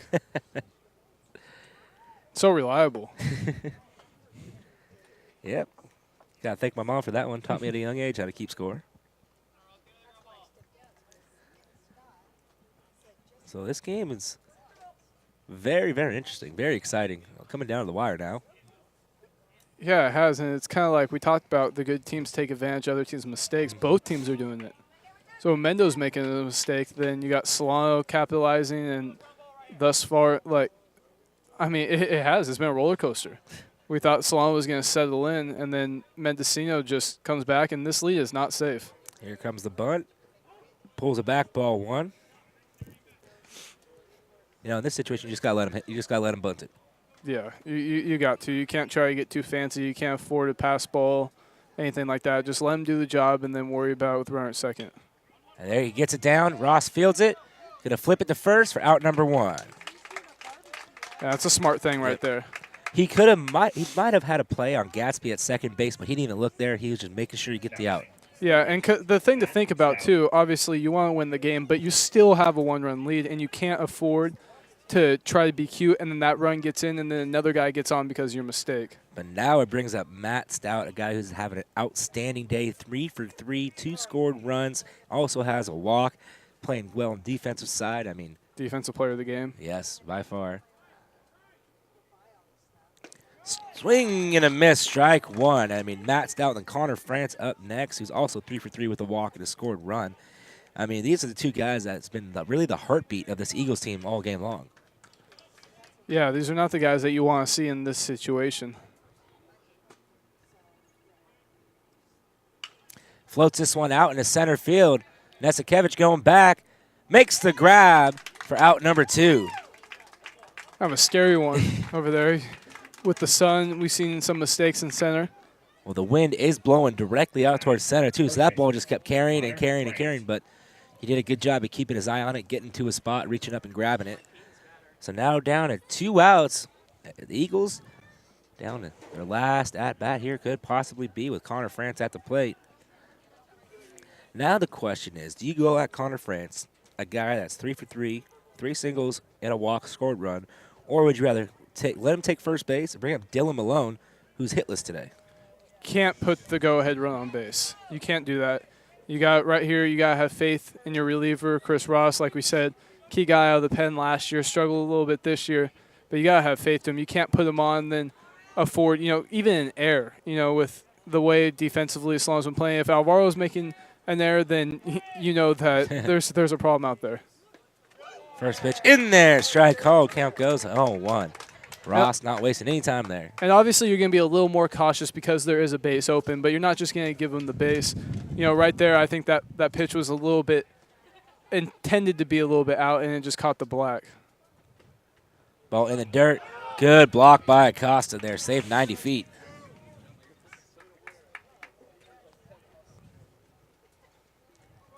So time called by the umpire. Going to clean off the plate. And the way the game's gone, it's been kind of back and forth, but it hasn't really felt like an important situation. This is a huge situation, obviously down to the last out, but a base hit ties this thing up. Back pick. Oh, that was a good move there by Ross. Like we said, Fran's 3 for 3 on the day. So right here for Chris Ross, 1-1 count. If maybe you're throwing a fastball away, maybe it's a fastball and a little bit more away. Mm-hmm. So the 1-1.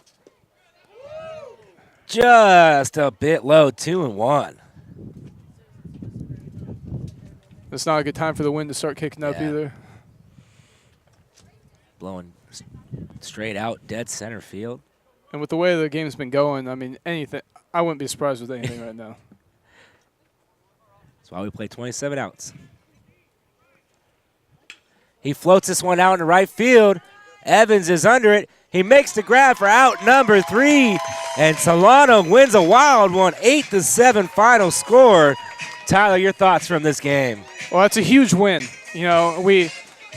Jeunesse threw well enough to win.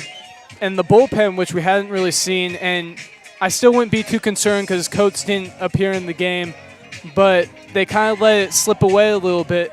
But this is huge because Solano made a lot of mistakes and still held on to win. And in playoff time and crunch time, you're never going to have a perfect bullpen. Your bullpen's going to get hit around a little bit, and I think it's important that they got to deal with some adversity later in the innings and still held on to win and fought offensively, which we haven't really seen from the Falcons. Yeah, Solano now record is 13-3 and 18-10. That 18-10 mark you were talking about earlier. Mendocino falls to 7-9, and Solano sweeps this series at a 2-game set. One yesterday, one today, kind of giving them that first place. We'll see what happens in that Marin game to see if they take sole advantage of first place. But, I mean, looking up and down the roster, big hit Dotson and Rubalcaba outstanding on the bases today. I mean, you can go down Ian Acosta with a big RBI single in the 8th. Joey Dotson coming through once again. And the pitching, it started with Nathan Janess. Nathan Janess had a great outing. Unfortunately, did not get the win. The win goes to Chris Rost. And great outing. But let's on the other side of the ball, Matt Stout. How about that guy? I mean, terrific game by him. Great game, that defensive play that Rob Breyer-Litz. And Breyer-Litz setting the table in the top of the 8th inning with a leadoff double. I mean, just a great overall team victory. As he said, this is one of those things you can build off of. Hey, we've been in this situation before. We've given up. We can come back. We can stay and fight. This game ended a little bit, 2 hours and 45 minutes. So yeah, and just to capitalize on the Stout and Mendocino thing, this Mendocino team is not bad by any means. Solano beat them, back-to-back days. But this Mendocino team has a lot to build on for later in the year and could make a run and even next year. So they're moving in a positive direction. And that was not an easy win by any means, obviously, as we saw. And even yesterday was not an easy win, 7-3. So this Mendocino team could beat some teams later in the year and maybe snag, beat Marin and then make this thing a little more interesting for Napa or Folsom Lake. So I'm really curious to see what they do later in the season. It's going to be an exciting one. So we're going to go to a little break. We'll be back with the interview with our player of the game after this. Hello, this is Tyler Stover here with Solano College Sports Network. I'm here with player of the game, Joey Dotson. 3 for 4, 3 singles, 2 runs scored, 4 stolen bases, give him 20 on the year.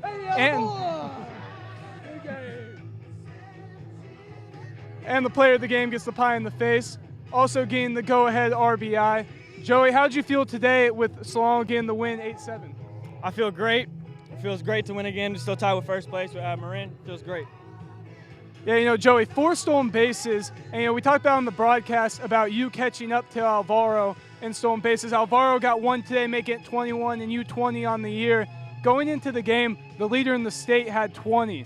So is that something that you're aiming for? You and Alvaro got a little bet going on, something like that, see who's going to get the most? Yeah, definitely. We got a competition going. Every game, he's always giving me some little stuff about I'm beating you by 3 stolen bases by 1. Today I had to prove a point and tell him I'm coming for him. So in that last at bat, you had the go-ahead RBI. What were you thinking? The Visione was throwing a lot of off-speed pitches, things like that. Were you looking for a certain pitch, or what was going through your mind on that? Definitely. The runner on second base open. I'm just trying to find a mistake I could hit. Found the mistake, got it done, got the job done. Felt great. Now now you guys are done with the series, so now you're going on the ones, and ones. So looking forward to, obviously, Marin's going to be a big game, but Mendocino showing that they can put up a fight, and teams like that are not going to be easy to roll on. What are you looking for your team to move forward with the 1 games and not going into the series anymore? Just play our game. No, don't take anything off. Just play our game, execute, get our job done, and take some wins.